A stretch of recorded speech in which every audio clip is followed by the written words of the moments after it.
ಆ ಒಂದು ಓಟು ಹಾಕುವ ದಿನ ನಿಮಗೊಂದು ನೆನಪಿರಲಿ, ಒಂದು 4-5 ಘಟನೆಗಳು ನಮ್ಮ ಮನಸ್ಸಿನೊಳಗಡೆ ಬರಬೇಕು. ಒಂದು ಬಚ್ಚಲು ಮನೆಯಲ್ಲಿ ಬೆಂಕಿಯಲ್ಲಿ ಸುಟ್ಟು ಬೆಂದು ಕರಕಲಾದ ವೇದವಲ್ಲಿಯ ನೋವು ನಮಗೆ ಅರ್ಥ ಆಗಬೇಕು. ಇನ್ನೊಂದು, ನಮಗೆ 53 ದಿನಗಳವರೆಗೆ ಈ ಚಿಕ್ಕದನಿ ದೊಡ್ಡದನಿ 53 ದಿನ ಬೇಕಾದಾಗೆ ತಿಂದು ಅತ್ಯಾಚಾರ ಮಾಡಿ ಅವಳನ್ನು ಬಳಸಿ 53ನೇ ದಿನ ನೇತ್ರಾವತಿ ನದಿಗೆ ಬಿಸಾಡಿದಂಥ ಒಂದು ಘಟನೆಗಳು ನಮಗೆ ನೆನಪಾಗಬೇಕು. ಲೆಕ್ಕ ಹಾಕಿ ನೀವು ನೋಡಿ. ನಾವು ಕೂಡ 40 ವರ್ಷಗಳಿಂದ ಸನಾತನ ಹಿಂದೂ ಧರ್ಮದ ಒಂದು ಸಂಘಟನೆಯಲ್ಲಿ ಹೋರಾಟ ಮಾಡಿದವರು. ಇವರು ನೋಡಿ, ಕರುಣಾಕರ ಗೌಡರು, ಇವರಿಗೆ ಗೊತ್ತಿದೆ. ನಾವು ಜಾಗರಣೆ ವೇದಿಕೆಯಲ್ಲಿದ್ದಾಗ ಒಂದೇ ಒಟ್ಟಿಗೆ ಇದ್ದವರು. ಅವರು ಕೂಡ ಸಂಘ ಪರಿವಾರದ ಇದರಲ್ಲೇ ಇದ್ದವರು. ಇವರು ಸಂಘ ಪರಿವಾರ, ಇವರು ಎಲ್ಲರೂ ಸಂಘ ಪರಿವಾರವನ್ನು ಬಿಟ್ಟು ನಾವು ಬದುಕಿದವರಲ್ಲ. ಈ ದೇಶದ ಏಕತೆಯನ್ನೇ ಒಪ್ಪಿಕೊಂಡು ಸನಾತನ ಹಿಂದೂ ಧರ್ಮನೇ ಒಪ್ಪಿಕೊಂಡು ಬದುಕಿದವರು ನಾವು. ಇವತ್ತು ಇವರ ರಾಜ್ಯಕ್ಕೆ ಬೇಳೆ ಬೇಯಿಸಿಕೊಳ್ಳಿಕ್ಕೆ ರಾಮನನ್ನೋ ಕೃಷ್ಣನನ್ನೋ ಯಾರನ್ನೋ ತೋರಿಸಿ, ಹಾಗಾದರೆ ಮಂಜುನಾಥ ದೇವರಲ್ವಾ? ಅಣ್ಣಪ್ಪ ಸ್ವಾಮಿ ಹಿಂದೂ ದೇವರಲ್ವಾ? ಹಾಗಾದರೆ ಅಲ್ಲಿ ಆಡಳಿತ ಮಾಡುವವನು ಯಾರಿದ್ದಾನೆ? ಅಲ್ಲಿ ಯಾರಿದ್ದಾನೆ ಆಡಳಿತ ಮಾಡುವವನು? ಇವತ್ತು ಹಿಂದೂಗಳು ಈ ದೇಶದಲ್ಲಿ 140 ಕೋಟಿ ಜನರಿದೆ, 85% ಹಿಂದೂಗಳಿದ್ದೇವೆ ಅಂತ ಹೇಳ್ತೀರಿ ನಾವು. ಹೇಳುದಿಲ್ವ ನಾವು? 85%, 84% ಹಿಂದೂಗಳಿದ್ದೇವೆ ನಾವು. ಹಾಗಾದರೆ ಆ ಒಂದು ಧರ್ಮಸ್ಥಳದ ಮಂಜುನಾಥ ದೇವಸ್ಥಾನಕ್ಕೆ ಒಬ್ಬ ಹಿಂದೂ ಸಿಗಲಿಲ್ಲ, ಅಲ್ಪಸಂಖ್ಯಾತ ಬೇಕು ಅದನ್ನು ಆಡಳಿತ ಮಾಡಲಿಕ್ಕೆ. ಎಷ್ಟು ಸಾವಿರ ಹೆಣ್ಣು ಮಕ್ಕಳ ಅತ್ಯಾಚಾರ ಕೊಲೆ ಆಗಿದೆ ಆ ಜಾಗದಲ್ಲಿ. ಯಾಕೆ ಪ್ರಶ್ನೆ ಮಾಡೋದಿಲ್ಲ ನೀವು? ಹಿಂದುತ್ವದ ರಕ್ಷಣೆಗಾಗಿ ಬಂದವರು BJP ಅವರಲ್ಲ. ನಾವು ಇವತ್ತು ಕೇಳುವಂಥದ್ದು ಯಾಕಂತ ಹೇಳಿದರೆ, ನೀವು BJPಯವರು ಏನು ಅತ್ಯಾಚಾರಿಗಳ ಜೊತೆ ಸೇರಿಕೊಂಡು ಇವತ್ತು ನಮ್ಮ ಹೆಂಡತಿ ಮಕ್ಕಳನ್ನು ಕೂಡ ವ್ಯಭಿಚಾರಿಗಳು ಅಂತ ಹೇಳ್ತಿದ್ದೀರ. ಪಾಪಿಗಳ ನೀವು ಹಿಂದುತ್ವವಾದಿಗಳಲ್ಲ, ನೀವು ದೇಶದ್ರೋಹಿಗಳು. ನೀವು BJPಯವರು ಮಾಡಿದಂಥ ಪಾಪದ ಕೂಪಕ್ಕೆ ನಮ್ಮ ಹೆಂಡತಿ ಮಕ್ಕಳನ್ನು ಸೂಳೆ ಅಂತ ಕರಿತೀರಿ ನೀವು. ವಾಟ್ಸಪ್ ಫೇಸ್ಬುಕ್ಕಲ್ಲಿ ಬರೀತೀರಿ ನೀವು ತಾಯಿಯ ಹೊಟ್ಟೆಯಿಂದ ಬಂದದ್ದಲ್ವ ನೀವು ಮರದ ಕೊಂಬೆಯಿಂದ ಬಿದ್ದವರು. ನೀವು ಕೇಳಬೇಕಲ್ಲ ನಾವು ಈ BJPಯವರಿಗೆ. ನಾವೇನು BJP ಬಿಟ್ಟು ಹೋಗಿದ್ದೇವ? ನಾವು ಹೇಳ್ತೇವೆ ಮೋದಿ ಮೋದಿ ಮೋದಿ ಅಂತ ಹೇಳ್ತೇವೆ. ಯಾಕೆ 12 ವರ್ಷದಲ್ಲಿ ಮೋದಿಜಿಯವರಿಗೆ ಈ ಪ್ರಕರಣದ ಒಂದು ಕೈ ಘಟನೆಯನ್ನು ನೀವು ತಿಳಿಸಲಿಲ್ಲ? ಯಾಕೆ ತಿಳಿಸಲಿಲ್ಲ ಸ್ವಾಮಿ? ನೀವು BJPಯವರು ಇದ್ದಿರಲ್ಲ ಇಲ್ಲಿ. ಮೋದಿಜಿ ಇರುವುದು ಎಷ್ಟೋ 1000 ಕಿಲೋಮೀಟರ್, 2,000-3,000 ಕಿಲೋಮೀಟರ್ ದೂರ ಇರುವುದು. ನೀವು ನಮ್ಮ ಕಾಲ ಬುಡದಲ್ಲಿ ಇದ್ದೀರಲ್ಲ. ಸಂಘ ಪರಿವಾರ ಇದೆ ಅಲ್ಲ, ಸಂಘ ಪರಿವಾರ. ಏನು ಮಾಡ್ತಿದ್ದೀರಿ ನೀವು?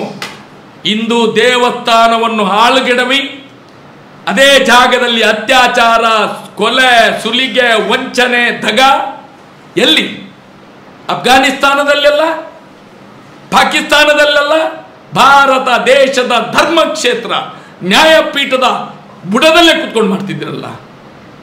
ಒಂದು ಅಲ್ಪಸಂಖ್ಯಾತನನ್ನು ಇಟ್ಕೊಂಡು ಯಾರಿಗೆ ಹೇಳ್ತೀರಿ ನೀವು ಹಿಂದುತ್ವ? ನಮಗೂ ನೋವಿದೆ. ಹೋರಾಟ ಮಾಡುವ ತಾಯಂದಿರನ್ನು ಸೂಳೆ ಅಂತ ಕರಿತೀರಿ ನೀವು ವೇದಿಕೆಯಲ್ಲಿ. ಧರ್ಮ ಸಂರಕ್ಷಣಾ ವೇದಿಕೆ ಅಂತ ಹೇಳಿ ಮಾಡಿ. ಯಾರ್ದು ಧರ್ಮ ಸ್ವಾಮಿ? ಧರ್ಮ ಒಂದೇ ಇರುವುದು, ಸನಾತನ ಹಿಂದೂ ಧರ್ಮ ಮಾತ್ರ. ಸನಾತನ ಹಿಂದೂ ಧರ್ಮ ಮಾತ್ರ ಇರುವಂಥದ್ದು. ನೀವು ಯಾರಿಗೆ ಧರ್ಮದ ಪಾಠವನ್ನು ಬೋಧನೆ ಮಾಡ್ತೀರಿ ನೀವು? ಎಷ್ಟೆಷ್ಟೋ ಹಿಂದೂ ನಾಯಕರನ್ನು, ನಮ್ಮಂತ ಎಷ್ಟೋ ನಾಯಕರನ್ನು ಕೊಲೆ ಮಾಡಿದ್ದೀರಿ ಈ ಜಿಲ್ಲೆಯಲ್ಲಿ, ಈ ರಾಜ್ಯದಲ್ಲಿ. ನಾವು ಅಧಿಕಾರಕ್ಕೆ ಬಂದು ಕೂತ್ಕೊಳ್ತೇವೆ, ನೇರವಾಗಿ ಮಾತಾಡ್ತೇವೆ, ಸನಾತನ ಹಿಂದೂ ಧರ್ಮದ ಬಗ್ಗೆ ಪ್ರತಿಭಟನೆ ಮಾಡ್ತೇವೆ ಅಂತ ಹೇಳಿದರೆ ನಿಮಗೆ ನೋವಾಗ್ತದೆ. ನಾವೇನು BJP ವಿರೋಧಿಗಳ, ಸಂಘ ಪರಿವಾರದ ವಿರೋಧಿಗಳ? ಇವತ್ತು ಕೂಡ ನಾವು RSSನ ಮೂಲ ಸಿದ್ಧಾಂತದಲ್ಲಿ ಬದುಕುವವರು ನಾವು. ನಿನ್ನೆ ಈ ಮೊನ್ನೆಯಿಂದ ಬಂದಂಥ ಯಾರು ಪಾಪಿಗಳಿದ್ದಾರ ಅವರ ಸಿದ್ಧಾಂತ ಅಗತ್ಯ ಇಲ್ಲ ನಮಗೆ. ಏನು ಸಂಘದ ಸ್ಥಾಪನೆ ಮಾಡಿದಂತಹ ಗುರೂಜಿ ಯಡಿಗಾವರಿದ್ದಾರೋ ಅವರ ಸಿದ್ಧಾಂತವನ್ನೇ ಒಪ್ಪಿ ಅಪ್ಪಿ ನಡೆಯುವವರು ನಾವು. ನಿನ್ನೆ ಮೊನ್ನೆ ಬಂದವನು ಹೇಳಿದ್ದನ್ನು ಕೇಳಿಕೊಂಡು ಕೂತ್ಕೊಳ್ಳಿಕ್ಕೆ ನಾವೇನು ಷಂಡರಲ್ಲ ನಾವು. ನಮ್ಮಲ್ಲಿ ಅರಿಯುವಂಥ ರಕ್ತ ಸನಾತನ ಹಿಂದೂ ಧರ್ಮದ ರಕ್ತ. ನಮ್ಮ ಅಪ್ಪ ಅಮ್ಮ ಎಲ್ಲರೂ ಹಿಂದೂ ರಕ್ತವನ್ನೇ ಹಂಚಿಕೊಂಡು ಬಂದವರು. ಇದನ್ನು ಕೇಳಿದರೆ ನೋವಾಗ್ತದೆ. ನಾವು ಕೇಳುವಂಥದ್ದು, ಸಾಮಾನ್ಯವಾಗಿ ಕೇಳುವಂಥದ್ದು, ನ್ಯಾಯ ಕೊಡಿ, ನ್ಯಾಯದ ಭಿಕ್ಷೆ ಕೊಡಿ ನಮಗೆ. ನಾವೇನು ಸಾವಿರಾರು ಕೋಟಿ ನಮಗೆ ತಂದು ದುಡ್ಡು ಕೊಡಿ ಅಂತ ಕೇಳಿದ್ದೇವೆ? ಎಲ್ಲಾದರೂ ಭಾರತ ದೇಶವನ್ನು ನಮಗೆ ಕೊಡಿ ಅಂತ ಕೇಳಿದ್ದೇವೆ ನಾವು? ಇಲ್ಲಲ್ವಾ? ನಾವು ಕೇಳಿರುವಂಥದ್ದು ಒಂದು ಅಪ್ರಾಪ್ತ ಹೆಣ್ಣು ಮಗುವಿನ ಸಾವು. ಅಪ್ರಾಪ್ತ ಹೆಣ್ಣು ಮಗುವಿನ ಸಾವು. ಆ ಸಾವಿಗೊಂದು ನ್ಯಾಯ ಬೇಡವಾ? ಈ ಜಿಲ್ಲೆಯಲ್ಲಿ ನಾವು ನ್ಯಾಯ ಕೇಳಿದರೆ ನಾವು ಹಿಂದೂ ವಿರೋಧಿಗಳು, ಧರ್ಮ ವಿರೋಧಿಗಳು, ಭಯೋತ್ಪಾದಕರಾಗ್ತೇವೆ. ನಾವು SDPI ಅಂತ ಕರೀತಾರೆ ನಮ್ಮನ್ನು, SDPI ಅಂತ ಕರೀತಾರೆ ನಮ್ಮನ್ನು, ಕಮ್ಯುನಿಸ್ಟರಂತೆ ನಾವು. ಅರೇ ಪಾಪಿಗಳೇ, ನೀವು ಮಾಡಿದ ಪಾಪದ ಕೂಪಕ್ಕೆ ನಿಮ್ಮ ಹೆಂಡತಿ ಮಕ್ಕಳು ಕೂಡ ಬಲಿಯಾಗ್ತಾರೆ. ಅದು ಅಣ್ಣಪ್ಪನ ಮಂಜುನಾಥನ ಶಾಪ. ಧರ್ಮಸ್ಥಳ ಗ್ರಾಮದಲ್ಲಿ ಅತ್ಯಾಚಾರಿಗಳ ಜೊತೆ ಶಾಮಿಲಾಗಿ ಅತ್ಯಾಚಾರ ಮಾಡಿದಂಥ ಪಾಪಿಗಳು ನೀವು ಬಿಜೆಪಿಯವರು. ಇಡೀ ಬಿಜೆಪಿ ಸರ್ಕಾರ ಇದ್ದಾಗಲೇ ಈ ಪ್ರಕರಣವನ್ನು ನಾಶ ಮಾಡಿದ್ದು. ಇಡೀ ಬಿಜೆಪಿ ಸರ್ಕಾರ ಇದ್ದಾಗ ಕಾಂಗ್ರೆಸ್ ಕೂಡ ಶಾಮಿಲಾಗಿದೆ ಇದರ ಜೊತೆಯಲ್ಲಿ. ಬಾಯ್ಬಿಟ್ಟು ಹೇಳಿ ನೋಡುವ, ನೀವು ಕರಿತೇವೆ ನಿಮ್ಮನ್ನು ರಾಜ್ಯಾರೋಷ. ಈಗಿದೆಲ್ಲ ಗದ್ದಿಗೆ ಗುದ್ದು ಅದು ಇದೆಲ್ಲ ಪತ್ರಕರ್ತರ ಮುಂದೆ ಮಾತಾಡ್ತಿರಲ್ಲ. ತಾಕತ್ತಿದ್ದರೆ ಈ ಜಿಲ್ಲೆಯೆಲ್ಲ ರಾಜ್ಯದಲ್ಲಿ, ಈ ರಾಜ್ಯದ ಏನು ಮುಖ್ಯಮಂತ್ರಿಯನ್ನು ಕರಿತೇನೆ ನಾನು, ಈ ದೇಶದ ಪ್ರಧಾನಿಯನ್ನು ಕರಿತೇನೆ ನಾವು. ಉತ್ತರ ಕೊಡಿ ನಮಗೆ. ಮಂಗಳೂರಿನಲ್ಲಿ ನಾಡ್ದು ಬರ್ತಿರಲ್ಲ 14ನೇ ತಾರೀಕಿಗೆ, ನಾಳೆ ಉತ್ತರ ಕೊಡಿ. ಗದ್ದಿಗೆ ಗುದ್ದು ಅಂತ ಮುಖಾಮುಖಿ ಮಾತಾಡುವ. ಏನು ಹಿಂದುತ್ವ ನಿಮ್ಮದು, ಏನು ಅಜೆಂಡಾ ನಿಮ್ಮದು, ಏನು ಭಾರತ ದೇಶ ಹೇಳಿದಾಗ ಬಾಯಿ ಬಿಟ್ಟರೆ ಮಾತೆ, ಅಮ್ಮ, ತಾಯಿ. ಅರೆ ಪಾಪಿಗಳು, ಒಂದು ಹೆಣ್ಣು ಮಗುವ 1000 ಹೆಣ್ಣು ಮಗು ಆ ಗ್ರಾಮದಲ್ಲಿ ರಾಜ್ಯ ರಸ್ತೆಯಲ್ಲಿ ಬಿಸಾಡಿದ್ದೀರಿ. ದಾಖಲೆ ಬೇಕಾ ನಿಮಗೆ? ದಾಖಲೆ ಬೇಕಾ? ನಿಮ್ಮ ಮುಖಕ್ಕೆ ತಂದು ಬಿಸಾಡ್ತೇವೆ ನಾವು. ಎಲ್ಲ ಅಧಿಕಾರಿ ವರ್ಗ, ಕಾರ್ಯಾಂಗ, ಶಾಸಕಾಂಗ, ನ್ಯಾಯಾಂಗ. ಇವತ್ತು ಪತ್ರಿಕಾ ರಂಗ ನಮ್ಮ ನೋವಿಗೆ ಇವತ್ತು ಕಿವಿ ಕೊಡ್ತಾ ಇದೆ. ಇವತ್ತು ಸತ್ಯ ಗೊತ್ತಾಗಲಿಕ್ಕೆ ಪ್ರಾರಂಭ ಆಗಿದೆ. ಇದು ನಮಗೆ ಸಂತೋಷ ಕೊಡುವಂಥದ್ದು. ಇದು ಸಂತೋಷ ಕೊಡುವಂಥದ್ದು ನಮಗೆ. ಪತ್ರಿಕಾ ರಂಗ ಕಳೆದ 12 ವರ್ಷಗಳಿಂದ ಈ ಕೆಲಸ ಮಾಡ್ತಿದ್ರೆ ಇಷ್ಟ ತನಕ ಆರೋಪಿಗಳು ಸರ್ವನಾಶ ಆಗಿ ಹೋಗ್ತಿದ್ರು. ಗಲ್ಲಿನ ಕುಣಿಕೆಯಲ್ಲಿ ನೇತಾಡ್ತಿದ್ರು. ಇವತ್ತು ಯಾರಾದರೂ ಮಾಡಿದ್ರ? ಯಾರೂ ಮಾಡಲಿಲ್ಲ. ಎಲ್ಲ ಬುಕ್ಕಿಂಗ್ ಆದರು. ಅದನ್ನು ನಾನು ಹೇಳುವಂಥದ್ದು, ಸಮಾಜ ಇಷ್ಟು ಹಾಳಾದ ಮೇಲೆ ಎದ್ದುಕೊಳ್ಳುವುದು ತಪ್ಪಲ್ವಾ? ನಾವು ಹೇಳುವಂಥದ್ದು, ನಾವು ಸನಾತನ ಹಿಂದೂ ಧರ್ಮದ ಪರಿಪಾಲಕರು. ನಾವು ಒಂದು ಹೆಣ್ಣು ಮಗು ಅಲ್ಲ, ಅಲ್ಲಿ 1000 ಹೆಣ್ಣು ಮಗಳ ಅತ್ಯಾಚಾರ ಕೊಲೆ ಆಗಿದೆ. ತೋರಿಸ್ತೇವೆ ನಾವು ನಿಮಗೆ. ಉದಾಹರಣೆಗೆ ನಾವು ಹೇಳುವಂಥದ್ದು, ಸೌಜನ್ಯ ಸತ್ತ 10 ವರ್ಷದಿಂದ 2002ರಿಂದ 2012 464 ಕೇಸುಗಳಲ್ಲಿ 96 ಮಹಿಳೆಯರು ಮತ್ತು ಮಕ್ಕಳು. ನೀವು ಯೋಚನೆ ಮಾಡಿ, ಒಂದು ಯೋಚನೆ ಮಾಡಿ, ಸಣ್ಣ ಯೋಚನೆ ಮಾಡಿ, ಬೇಡ ಜಾಸ್ತಿ ಬೇಡ. ನಾನು 106 ವರ್ಷದ ಇತಿಹಾಸವನ್ನು ಕೊಡೋದು. ಬರೇ ಸೌಜನ್ಯ ಸಾಯುವುದಕ್ಕಿಂತ 10 ವರ್ಷದಿಂದ 2002ರಿಂದ 2012 464 ಸಾವಾಗ್ತದಲ್ಲಿ ಯಾರು ಏನು ಎತ್ತಂತ ಗೊತ್ತಾಗೋದಿಲ್ಲ. ಅದರಲ್ಲಿ 96 ಮಕ್ಕಳು ಮತ್ತು ಮಹಿಳೆಯರು. ಅದರಲ್ಲಿ 49 ಮಕ್ಕಳು ಮತ್ತು ಮಹಿಳೆಯರದ್ದು ಅಡ್ರೆಸ್ಸೇ ಇಲ್ಲ ಯಾರು ಅಂತ ಹೇಳಿ. ಆ 49ರಲ್ಲಿ 18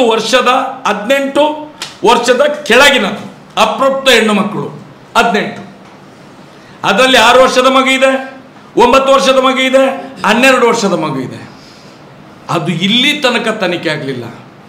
ಆ ಬಾಡಿಗಳು ಎಲ್ಲ ಸಿಕ್ಕಿದ್ದು, ಸೌಜನ್ಯಳ ಬಾಡಿ 10/10/2012 ಬೆತ್ತಲಾಗಿ ಮರ್ಮಾಂಗಕ್ಕೆ ಮಣ್ಣು ಜಡಿದು ಇಡೀ ಹೃದಯ ಭಾಗವನ್ನೆಲ್ಲ ಕಚ್ಚಿ ಪುಡಿ ಮಾಡಿ ಸಿಕ್ಕಿದಂಥ ಬಾಡಿಯಾಗೆ ಈ 18 ಮೃತದೇಹ ಸಿಕ್ಕಿದೆ. 2002ರಿಂದ 2012 ತನಕ. ತನಿಖೆ ಆಗ್ಬೇಡ್ವಾ? ತನಿಖೆ ಆಗ್ಬೇಡ್ವ? ಇದು ಮನುಷ್ಯನ ಜೀವ ಅಂತ ಹೇಳಿದರೆ ನಾಯಿಗಿಂತ ಕಡೆಯಾಗಿ ಹೋಯ್ತೆ ಈ ದೇಶದಲ್ಲಿ. ಅದು ಒಂದು ಧರ್ಮಪೀಠದಲ್ಲಿ, ಅದೊಂದು ನ್ಯಾಯಪೀಠದಲ್ಲಿ. ಇದನ್ನು ನಾವು ನ್ಯಾಯ ಕೇಳಿದ್ರೆ ನೋವಾಗ್ತದೆ ಅಂತ ಅವರಿಗೆ. ದೇವಸ್ಥಾನದ ಹೆಸರು, ಅರೆ ದೇವಸ್ಥಾನ ನಮ್ದು ಸ್ವಾಮಿ, ಅಲ್ಪಸಂಖ್ಯಾತರ ದೇವಸ್ಥಾನ ಅಲ್ಲ ಅದು. ನಾನಿವತ್ತು ಕೇಳುವಂಥದ್ದು, ನಾನು ಇವತ್ತು ಸುಳ್ಯದಲ್ಲಿ ಮಾತಾಡಲಿಕ್ಕೂ ಕಾರಣ ಇದೆ. ಈ ಒಂದು ಜಿಲ್ಲೆಯಲ್ಲಿ 4 ಲಕ್ಷ ತನಕ ಒಕ್ಕಲಿಗ ಮತದಾನ ಇದೆ. 2012ರಲ್ಲಿ ಈ 4 ಲಕ್ಷ ಜನ ಎದ್ದು, ಮತದಾರರು ಮಾತ್ರ ಟೋಟಲ್ ನೋಡಿದರೆ ನನ್ನ ಲೆಕ್ಕದಲ್ಲಿ 15 ಲಕ್ಷ ಜನ ಆಗ್ಬೋದು. ಜನ ಎದ್ದು ನಿಂತಿದ್ರೆ ಇಷ್ಟು ಕಷ್ಟನೇ ಇರಲಿಲ್ಲ. ನಾನು ಹೇಳುವಂಥದ್ದು ಬರೀ ಜಾತಿ ನೋಡುವುದಲ್ಲ, ಧರ್ಮವನ್ನು ನೋಡಿ. ನೀವು ನಮ್ಮ ಹಕ್ಕಿದಲ್ಲ, ನಮ್ಮ ಜಾತಿ ಅಂತ ಹೇಳೋದಕ್ಕೆ ಒಂದು ಹಕ್ಕಿದಲ್ಲ. ನಾವು ಇಷ್ಟು ಜನ ಇದ್ದೇವೆ. ನಾವು ಒಂದೊಂದು ಮನೆಯಿಂದ ಒಂದೊಂದು 4 ಓಟ್ ಕೊಡಿ. ಒಂದೊಂದು ಮನೆಯಿಂದ 4 ಓಟ್ ಕೊಡಿ. ನ್ಯಾಯ ತಗೊಳ್ಳಿಕ್ಕೆ ಏನು ಕಷ್ಟ ಇಲ್ಲ ನಮಗೆ. ಅದು ಈಗ ಒಳ್ಳೆಯ ಸುಸಂದರ್ಭ. ಅದಕ್ಕೋಸ್ಕರ ಈಗ ಹೇಳುವಂಥದ್ದು ನಾವು. ನಮ್ದು ಇಲ್ಲಿ ಕಾಂಗ್ರೆಸ್ ಇರಲಿ, BJP ಇರಲಿ, SDPI, ಕಮ್ಯುನಿಸ್ಟ್, ಇನ್ನೊಂದು 100 ಪಕ್ಷ ಇರಲಿ, ನಮಗೆ ತಲೆನೋವಿಲ್ಲ. ನಾವು ಕೇಳುವಂಥದ್ದು ಧರ್ಮದ, ನ್ಯಾಯದ, ಸತ್ಯದ ಮತದಾನವನ್ನು ನೋಟದ ಮುಖಾಂತರ ಆ ಮಗುವಿಗೆ ಸಮರ್ಪಣೆ ಮಾಡಿ ಇನ್ನು ಮುಂದಕ್ಕೆ ನಾವು ಹೇಳೋದು ಸೌಜನ್ಯ ಒಂದು ಅತ್ಯಾಚಾರ ಕೊಲೆ ಲಾಸ್ಟ್ ಆಗಬೇಕು. ನಾನು ಹೇಳುವಂಥದ್ದು ದೇವರ ಹೆಸರಿನಲ್ಲಿ ಧಾರ್ಮಿಕ ಭಯೋತ್ಪಾದನೆ, ತನ್ಮೂಲಕ ಸಾವಿರಾರು ಕೋಟಿ ಬಡ್ಡಿಯಲ್ಲಿ ಬಿಟ್ಟಿದ್ದಾರೆ. ಈ ರಾಜ್ಯದಲ್ಲಿ ಆ ಬಡ್ಡಿ ವಸೂಲಾತಿಯ ಒಂದೇ ವಿಷಯ ಹಿಡ್ಕೊಂಡು 6,584 ಜನರ ಹತ್ಯೆ ಆಗಿದೆ. ಹೇಳ್ತಾರೆ ಸುಸೈಡ್ ಸುಸೈಡ್ ಸುಸೈಡ್ ಸುಸೈಡ್ ಅಲ್ಲ, 6,584 ಸುಸೈಡ್ ಅಂತ ಹೇಳ್ತಾರೆ, ಸುಸೈಡ್ ಅಲ್ಲ. ಬಡ್ಡಿ ಕಟ್ಟದಕ್ಕೆ ಕೊಲೆ ಮಾಡಿದಂಥ ಪಾಪಿಗಳು ಇವರು, ಈ ಧರ್ಮಸ್ಥಳದವರು.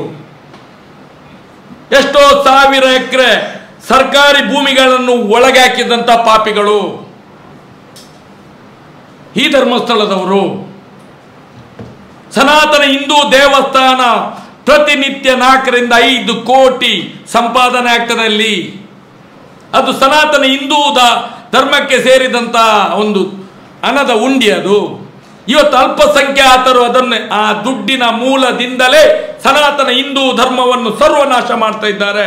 ಅದು ಸನಾತನ ಹಿಂದೂ ಧರ್ಮೀಯರಿಗೆ ಸೇರಬೇಕು. ನೋಟ ಸುಮ್ಮನೆ ಕೇಳುವುದಲ್ಲ, ಬರೇ ಸೌಜನ್ಯ ಮಾತ್ರ ಅಲ್ಲ, ಈ ಶತಮಾನದಿಂದ ಏನು ಸನಾತನ ಹಿಂದೂ ಧರ್ಮದಿಂದ ಮಾಡಿದಂಥ ಅಪಪ್ರಚಾರದಿಂದಾಗಿ ಧರ್ಮನಾಶ ಮಾಡಲಿಕ್ಕೆ ಹೊರಟಿದ್ದರು, ಅದಕ್ಕೂ ಒಂದು ಇತಿಶ್ರೀ ಆಗಬೇಕು. ಇದು ನಮ್ಮ ಹೋರಾಟ, ಇದು ನಮ್ಮ ಹೋರಾಟ. ಏನು ಬಾಯಿಗೆ ಬಿಟ್ಟು ಮಾತೆಯರು ಶ್ರೀರಾಮ ಅಂತ ಕೇಳಿದ್ರೆ, ಶ್ರೀರಾಮ ಅಂತ ಹೇಳಿದ್ರೆ ಹಾಗಾದ್ರೆ ಮಂಜುನಾಥ ದೇವರಲ್ವಾ, ಅಣ್ಣಪ್ಪ ಸ್ವಾಮಿ ದೇವರಲ್ವ? ಹಾಗಾದ್ರೆ ನಾನು ಹೇಳುವಂಥದ್ದು, ನಮ್ಮನ್ನು ತೇಜೋವಧೆ ಮಾಡಬೇಡಿ, ನೋವು ಮಾಡಬೇಡಿ. ನಾವು ದೇವರದ್ದೇ ಕೆಲಸ ಮಾಡ್ಕೊಂಡು ಬರ್ತಾ ಇದ್ದವರು. ನೀವು BJP ಅವರು ಓಟಿನ ಬೇಟೆಗೋಸ್ಕರ ಏನೋ ನಮ್ಮ ಹೆಂಡತಿ ಮಕ್ಕಳನ್ನೆಲ್ಲ ಸುಳೆ ಸುಳೆ ಸುಳೆ ಸುಳೆ ಅಂತ ಬರೆಸಿದ್ರೆ ನಾವು ಸುಮ್ಮನೆ ಕೂತ್ಕೊಳ್ಳೋದಿಲ್ಲ. ನೀವು ಏನು ಕಾಮಂದರ ಜೊತೆಯಲ್ಲಿ ಎಷ್ಟೆಷ್ಟು ಡೀಲಿಂಗ್ ಮಾಡ್ಕೊಂಡು ಈ ಕೇಸನ್ನು ಮುಗಿಸ್ಲಿಕ್ಕೆ ನೋಡಿದ್ದೀರಾ, ನಿಮ್ಮ ಹಣೆ ಬರವನ್ನೇ ಎಲ್ಲ ರಸ್ತೆಯಲ್ಲಿ ತಂದಲ್ಲಿ ನಿಲ್ಲಿಸ್ತೇವೆ ನಾವು. ನಾನು ಹೇಳುವಂಥದ್ದು ಏನು, BJP ಒಬ್ಬ ಲೋಕಸಭಾ ಸದಸ್ಯ ನನ್ನ ಸಂಬಂಧಿಕವನು, ಹಿಂದೆ ಇದ್ದಂಥ ಲೋಕಸಭಾ ಸದಸ್ಯ ನಳಿನ್ ಕುಮಾರ್ ಕಟೀಲ್ ಕೂಡ ನನ್ನ ಸಂಬಂಧ. ನಾನು ಸಂಬಂಧ ಇಟ್ಕೊಳ್ಳಿಲ್ಲ ಇಷ್ಟ ತನಕ. ಯಾಕೆ? ನನಗೆ ಧರ್ಮ ಮುಖ್ಯ, ಜಾತಿ ಅಗತ್ಯವಿಲ್ಲ, ನನಗೆ ಅಗತ್ಯವಿಲ್ಲ. ಏನು ಹೇಳ್ತಾರೆ ಇವರು? ಒಂದು ಫೋನ್ ಮಾಡಿ ಮಾತಾಡುವಂಥ ವ್ಯವಧಾನ ಇಲ್ಲ ಈ ರಾಜಕೀಯ ಪಕ್ಷದವರಿಗೆ. ಎಲ್ಲಾದರೂ ಆ ಮಗುವಿನ ತಾಯಿಗೆ, ಪೋಷಕರಿಗೆ 12 ವರ್ಷದಿಂದ ಹೇಳಿದ್ರ? ಈ BJP ಅವರು ಮೊನ್ನೆ ಹೇಳಿದರು, ಸಭೆ ಮಾಡಿದ್ರು, ಸಭೆಗೆ ಕರೆಸಿದ್ರು, ಅಲ್ಲಿಯೇ ಇದ್ರು. ಮೋದಿಜಿ ಅಲ್ಲಿಗೆ ಕರ್ಕೊಂಡು ಹೋಗ್ತೇವೆ, ಮಂಗಳೂರಿಗೆ ಕರ್ಕೊಂಡು, ಡೆಲ್ಲಿಗೆ ಕರ್ಕೊಂಡು, ಬೆಂಗಳೂರಿಗೆ ಕರ್ಕೊಂಡು, ಎಲ್ಲೆಲ್ಲಿ ಕರ್ಕೊಂಡು ಹೋಗ್ತೇವೆ. ಇಲ್ಲಿ ತನಕ ಯಾವುದೇ ಒಂದು ಕೆಲಸ ಮಾಡಲಿಲ್ಲ. ನಾವು ಕೇಳುವುದು ತಪ್ಪ? 12 ವರ್ಷ ಕೇಳಿದೆ, 1-2 ದಿವಸ ಅಲ್ಲ, 12 ವರ್ಷದಿಂದ ಯಾರಾದರೂ ಇಷ್ಟು ತಾಳ್ಮೆಯಿಂದ ಒಂದು ನ್ಯಾಯ ಕೇಳ್ತಾರೆ ಎಲ್ಲಿಯಾದರೂ? ಅದೇ ದಕ್ಷಿಣ ಕನ್ನಡ ಜಿಲ್ಲೆ ಬುದ್ಧಿವಂತರ ನಾಡು, ಅದಕ್ಕೋಸ್ಕರ ನಾವು ಇಷ್ಟು ತಾಳ್ಮೆ ವಹಿಸಿದ್ದೇವೆ. ಅದೇ ಘಟ್ಟದ ಮೇಲೆ ಹಾಕ್ತಿದ್ರೆ ಇದೇ ರಾಜಕೀಯ ವ್ಯಕ್ತಿಗಳನ್ನು ಬೆಂಕಿ ಹಾಕಿ ಸುಟ್ಟಿದ್ರು, ನ್ಯಾಯ ಎಲ್ಲಿ ಅಂತ ಹೇಳಿ. ನಮ್ಮ ತಾಳ್ಮೆ, ಅತಿ ಬುದ್ಧಿವಂತರು ನಾವು. ನಾನು ಹೇಳುವುದು, ನಮ್ಮ ದಕ್ಷಿಣ ಕನ್ನಡ ಜಿಲ್ಲೆಯವರ ಅತಿ ಬುದ್ಧಿವಂತಿಕೆ ಜಾಸ್ತಿ ಆಯಿತು. ಇದು ಇಡೀ ಸನಾತನ ಹಿಂದೂ ಧರ್ಮದ ಅವನತಿಗೆ ಕಾರಣ ಆಗ್ತದೆ, ಮಾಡಬೇಡಿ. ಆದಂಥ ಘಟನೆ ಧರ್ಮಕ್ಷೇತ್ರದಲ್ಲಿ, ನ್ಯಾಯಪೀಠದಲ್ಲಿ ಇದಕ್ಕೆ ತಾರ್ಕಿಕ ಅಂತ್ಯ ಆಗಲೇಬೇಕು. ಇದು ಮಂಜುನಾಥನ ಆಣೆ, ಅಣ್ಣಪ್ಪನ ಆಣೆ, ತುಳಿನಾಡಿನ ಸಾವಿರಾರು ಧರ್ಮ ದೇವತೆಗಳ ಆಣೆ ಪ್ರಮಾಣ ಮಾಡಿ ಹೇಳ್ತಾರೆ. ಅಲ್ಲಿ ತನಕ ನಮ್ಮ ಹೋರಾಟ ವಿರಾಮಿಸುವುದಿಲ್ಲ. ನಾವು ಇವತ್ತು ಏನು ಯಾರನ್ನು ಸೋಲಿಸಬೇಕು ಅಂತ ಹೇಳಿ ನಾವು ಹೋರಾಟ ಕೇಳಿದವರಲ್ಲ. ನಾವು ಹೇಳುವಂಥದ್ದು ಸುಪ್ರೀಂ ಕೋರ್ಟಿನ ಕಣ್ಣು ತೆರೆಸಬೇಕು. ನಮಗೆ ಒಂದಷ್ಟು ಮತ ಬೇಕು. ನಮಗೆ ಆ ಮತವನ್ನು ನೋಟಕ್ಕೆ ಹಾಕಿ ನಾವು 12 ವರ್ಷ ಬೊಬ್ಬೆ ಹಾಕಿದ್ದೆ, ಇನ್ನೂ ಮೇಲಿನ ತನಕ ಹೋಗಲಿಲ್ಲ, ಎಲ್ಲಿ ಕೇಂದ್ರದ ತನಕ ಹೋಗಲಿಲ್ಲ. ಅದಕ್ಕೋಸ್ಕರ ಈ ನೋಟ ಓಟಿನ ಮುಖಾಂತರ ಸುಪ್ರೀಂ ಕೋರ್ಟಿನ ಕಣ್ಣನ್ನು ತೆರೆಸಿ DC ಆಫೀಸಿಗೆ ಬರಬೇಕು. ಅಲ್ಲಿಂದ ನೋಡಿ ಏನು ದಕ್ಷಿಣ ಕನ್ನಡ ಜಿಲ್ಲೆಯಲ್ಲಿ ತೊಂದರೆ ಆಗಿದೆ, ಇಷ್ಟು ನೋಟ ಬಿದ್ದಿದೆ, ತನಿಖೆ ಮಾಡಿ ಅದನ್ನು. ಯಾರು ಅದನ್ನು ಕರೆ ಕೊಟ್ಟವರು ಯಾರು, ಅದರ ನೇತೃತ್ವ ಯಾರ್ದು, ಅವರನ್ನು ಕರೀರಿ, ಕೇಳಿ ಏನು ತೊಂದರೆ ಆಗಿದೆ ಅಂತೇಳಿ. ಆಗ ಉತ್ತರ ಕೊಡಲಿಕ್ಕೆ ಆಗ್ತದೆ. ನಮಗೆ ಒಂದು ಅವಕಾಶವನ್ನು ನೋಟಕ್ಕೆ ಮತಚಲನ ಮಾಡಿ ನಮಗೆ ಒಂದು ಮಾತಾಡಲಿಕ್ಕೆ ಅವಕಾಶ ಮಾಡಿಕೊಡು ಅಂತ ಹೇಳೋದು. ಪಾರ್ಲಿಮೆಂಟಿಗೆ ಹೋದರೆ ಮಾತ್ರ ಮಾತಾಡಲಿಕ್ಕೆ ಆಗೋದಿಲ್ಲ. ಬಾಯಿ ಬರದ ಏನು ಒಂದು ಶಬ್ದ ಬರದಂಥ ಪಾಪಿಗಳನ್ನು ಆರಿಸಿ ಕಳಿಸ್ತೇವೆ ನಾವು. ಶಬ್ದ ಬರದಂಥ ಹಿಂದಿ ಗೊತ್ತಿಲ್ಲದಂಥ ಜನರನ್ನು ಆರಿಸಿ ಕಳಿಸಿದ್ದೇವೆ. ಹಿಂದಿ ಮಾತಾಡಲಿಕ್ಕೆ ಗೊತ್ತಿಲ್ಲ, ಇಂಗ್ಲೀಷ್ ಗೊತ್ತಿಲ್ಲ, ಏನು ಗೊತ್ತಿಲ್ಲದವರನ್ನು ನಾವು ಕಳೆದ 10-30 ವರ್ಷದಿಂದ ಆಯ್ಕೆ ಮಾಡಿ ಕಳಿಸ್ತಿದ್ದೇವೆ. ನಾಚಿಕೆ ಆಗಬೇಕು ನಮಗೆ. वो पॉलिटिकल लीडर है, वो गवर्नमेंट है, वो क्या वो कॉन्फिडेंट में सही है ना. ಬುದ್ಧಿವಂತರ ನಾಡಿನವರಿಗೆ ನಮಗೆ ನಾಚಿಕೆ ಆಗಬೇಕು. ನಾನು ಹೇಳುವಂಥದ್ದು, ನಮಗೆ ಒಂದು ಅವಕಾಶವನ್ನು ಕೊಡಿ. ಈ ದೇಶದ ಸುಪ್ರೀಂ ಕೋರ್ಟಿನ ಒಳಗಡೆ ಒಂದು ಮಾತಾಡಲಿಕ್ಕೆ ಅವಕಾಶ ಮಾಡಿಕೊಡಿ ಮತದಾನದ ಮುಖಾಂತರ. ಇದರಲ್ಲಿ ಯಾರಿಗೂ ತೊಂದರೆ ಇಲ್ಲ, ಯಾರು ಯಾರನ್ನು ಕೊಲೆ ಮಾಡಲಿಕ್ಕೆ ಆಗುವುದಿಲ್ಲ. ಅದಕ್ಕೋಸ್ಕರ ಗುಪ್ತ ಮತದಾನ, ನೋಟಕ್ಕೆ ನಿಮ್ಮ ಒಂದು ಮತದಾನವನ್ನು ಮಾಡಿ ನಮಗೆ ಒಂದು ಅವಕಾಶವನ್ನು ಸೌಜನ್ಯ ಹೋರಾಟಗಾರರಿಗೆ 12 ವರ್ಷದಿಂದ ತಾಯಂದಿರಿಗೋಸ್ಕರ, ತಾಯಂದಿರ ಕಾಲನ್ನು ಹಿಡಿದು ಬೇಡ್ಕೊಳ್ತೇನೆ ನಾನು. ಇಡೀ ಸನಾತನ ತಾಯಂದಿರ ರಕ್ಷಣೆಗೋಸ್ಕರ ಮಾಡ್ತಿರುವಂಥ ಈ ಹೋರಾಟ ನಾನಿವತ್ತೊಂದು ಪುರುಷನಾಗಿ ಮಾಡ್ತಾ ಇದ್ದೀನಿ. ಯಾಕಂತ ಹೇಳಿದರೆ ಈ ಪುರುಷ ಸಮಾಜ ಮಾಡಿದಂಥ ಅವನತಿ ಇನ್ನು ನಾಳೆ ತಾಯಂದ್ರೆ ಹೇಳ್ಬಾರ್ದು ಈ ಪುರುಷರೇ ಹೇಗೆ ಅಂತ ಹೇಳಿ. ಅದಕ್ಕೋಸ್ಕರ ಹೋರಾಟವನ್ನು ಎಲ್ಲ ಪುರುಷರ ಪರವಾಗಿ ನಿಂತು ನಾನು ಮಾಡ್ತಾ ಇದ್ದೇನೆ. ನಾನು ಹೇಳೋದು ಪುರುಷರಿಗೆ, ಇಡೀ ನಮ್ಮ ಪುರುಷತ್ವವನ್ನೇ ಪ್ರಶ್ನೆ ಮಾಡುವಂಥ ಒಂದು ವ್ಯವಸ್ಥೆ ಇದು. ನಾವು ಸಾಯ್ತೇವೆ ಇವತ್ತು, ಪುರುಷರು ಕೂಡ ಮಹಿಳೆಯರ ಎದುರುಗಡೆ ತಲೆ ತಗ್ಗಿಸಿ ಬದುಕುವಂಥ ವಾಸ್ತವ ಸ್ಥಿತಿ ನಿರ್ಮಾಣ ಆಗೋದು. ಯಾತಕ್ಕಂತ ಹೇಳಿದರೆ ಅತ್ಯಾಚಾರ ಆಗಿದ್ದು ನ್ಯಾಯಪೀಠದಲ್ಲಿ, ಧರ್ಮಪೀಠದಲ್ಲಿ. ಇದು ಎಲ್ರಿಗೂ ತಿಳಿದಿರಲಿ. ಶಾಪ ಇದು, ನಮ್ಮ ಪುರುಷತ್ವಕ್ಕೆ ಶಾಪ. ಅದಕ್ಕೆ ಹೇಳುವಂಥದ್ದು, ಇದನ್ನೆಲ್ಲ ಒಂದು ನ್ಯಾಯದ ಮುಖಾಂತರ ಪಡ್ಕೊಂಡು ಒಂದು ಒಳ್ಳೆಯ ಸಮಾಜವನ್ನು ನಿರ್ಮಾಣ ಮಾಡೋದು. ನಮಗೆ ಯಾವುದೇ ಅಧಿಕಾರದ ಆಸೆ, ಕುರ್ಚಿ ಆಸೆ ನಮಗೆ ಇಲ್ಲ ಅನ್ನುವಂಥ ಮಾತನ್ನು ಹೇಳಲಿಕ್ಕೆ ಇಚ್ಛಪಡ್ತೇನೆ. ನಾವು ಎಲ್ಲರೂ ಹೇಳ್ತಾರೆ ಗೆದ್ದ ಜಾಗದಲ್ಲಿ, ಇವತ್ತು ಯಾರೋ ಒಬ್ಬ ಬರೆದಿದ್ದೆ, ಗೆದ್ದ ಜಾಗದಲ್ಲಿ ನೀವು ಸೌಜನ್ಯಗಳಿಗೆ ನೋಟ. ಮತ್ತು ಸೌಜನ್ಯಲ್ಲಿ ಅಮೇರಿಕದಿಂದ ಬಂದವಳ, ಇದೇ ಜಿಲ್ಲೆಯವಳಲ್ವಾ? ಇದೇ ಜಿಲ್ಲೆಯವಳು ಆಗಿದ್ರೆ ಇಲ್ಲೇ ಹೋರಾಟ ಮಾಡಬೇಕು ಬಿಟ್ಟರೆ, ಇಲ್ಲಿಲ್ಲೇ ಸ್ಟಾರ್ಟ್ ಆಗಬೇಕು ಬಿಟ್ಟರೆ ಮತ್ತೆ ಎಲ್ಲಿಂದ ಮಾಡಬೇಕು ನಾವು? ಎಂಥ ಮೂರ್ಖತನದ ಪರಮಾವಧಿ ನೋಡಿ. ಅದಕ್ಕೋಸ್ಕರ ಹೇಳುವಂಥದ್ದು 24ಕ್ಕೆ ಕಡೆಯದು ಏನು ಪಬ್ಲಿಕ್ ಸಭೆ ಕಡೆ ಅಂತ ಕಾಣ್ತದೆ. ಆದರೆ ಇಷ್ಟಿಂದ ಆ ಸಭೆಯನ್ನು ಇಲ್ಲೇ ಮಾಡೋದು ಅಂತೇಳಿ ಯೋಚನೆ ಮಾಡಿದೆ. ಪ್ರಧಾನಮಂತ್ರಿ ನರೇಂದ್ರ ಮೋದಿ ಅವರಿಗೆ ಬಹುಶಃ ಈ ವಿಚಾರ, ಸೌಜನ್ಯ ವಿಚಾರ ಆಗಿರ್ಬೋದು ಅಥವಾ ನಿಮ್ಮ ಹೋರಾಟದ ವಿಚಾರ, ಇದು ಮುಟ್ಲಿಲ್ಲ ಅಂತ ಭಾವಿಸುತ್ತೀರಾ? ಅಥವಾ ಮುಟ್ಟಿ ಅವರು ಕೂಡ ಮಾತನಾಡುವುದಿಲ್ಲ ಅಂತ ಹೇಳ್ತೀರಾ? ಅಥವಾ ಸ್ಥಳೀಯ ನಾಯಕರು ಅವರಿಗೆ ಇದನ್ನು ಮುಟ್ಟಿಸಿರಲಿಲ್ಲ ಅಂತ ಭಾವಿಸ್ತೀರಾ? ಯಾಕಂದ್ರೆ ನೀವು ಕೂಡ ಈ ಕಾರಣ ಚಳವಳಿ ಎಲ್ಲ ಮಾಡಿದವರು. ನೋಡಿ, ಎಲ್ಲ ವಿಷಯಗಳು ಗೊತ್ತಿದ್ದೇ. ಇದು ಒಂದು ರೀತಿಯಲ್ಲಿ ಕಳೆದ 76 ವರ್ಷದ ರಾಜಕೀಯ ಇತಿಹಾಸದಲ್ಲಿ, ಸ್ವಾತಂತ್ರ್ಯದ ಇತಿಹಾಸದಲ್ಲಿ ಎಲ್ಲರೂ ಈ ರಾಜಕೀಯ ವ್ಯಕ್ತಿಗಳು ಈ ಕಾಮಂದರುಗಳ ಜೊತೆಯಾಗಿ ಇದನ್ನು ಮುಗಿಸಿಕೊಂಡು ಬಂದವರು.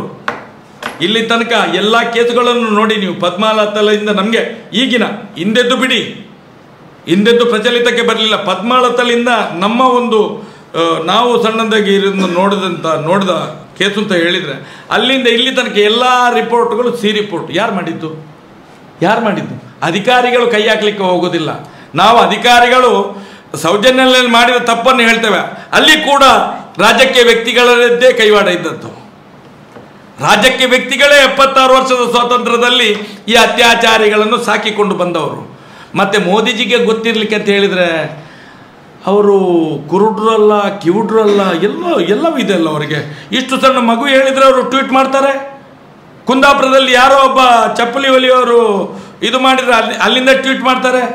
ನಾವು ఢಿಲ್ಲಿಗೆ ಹೋಗಿ ಇಷ್ಟು ಪ್ರತಿಭಟನೆ ಮಾಡಿದರೆ ಅದು ಎಷ್ಟು ಇದಂತ ಹೇಳಿದರೆ ಸೆಕ್ಷನ್ ಇರುವಂಥ ಸಂದರ್ಭದಲ್ಲಿ ಗೊತ್ತಿರಲೇಬೇಕು.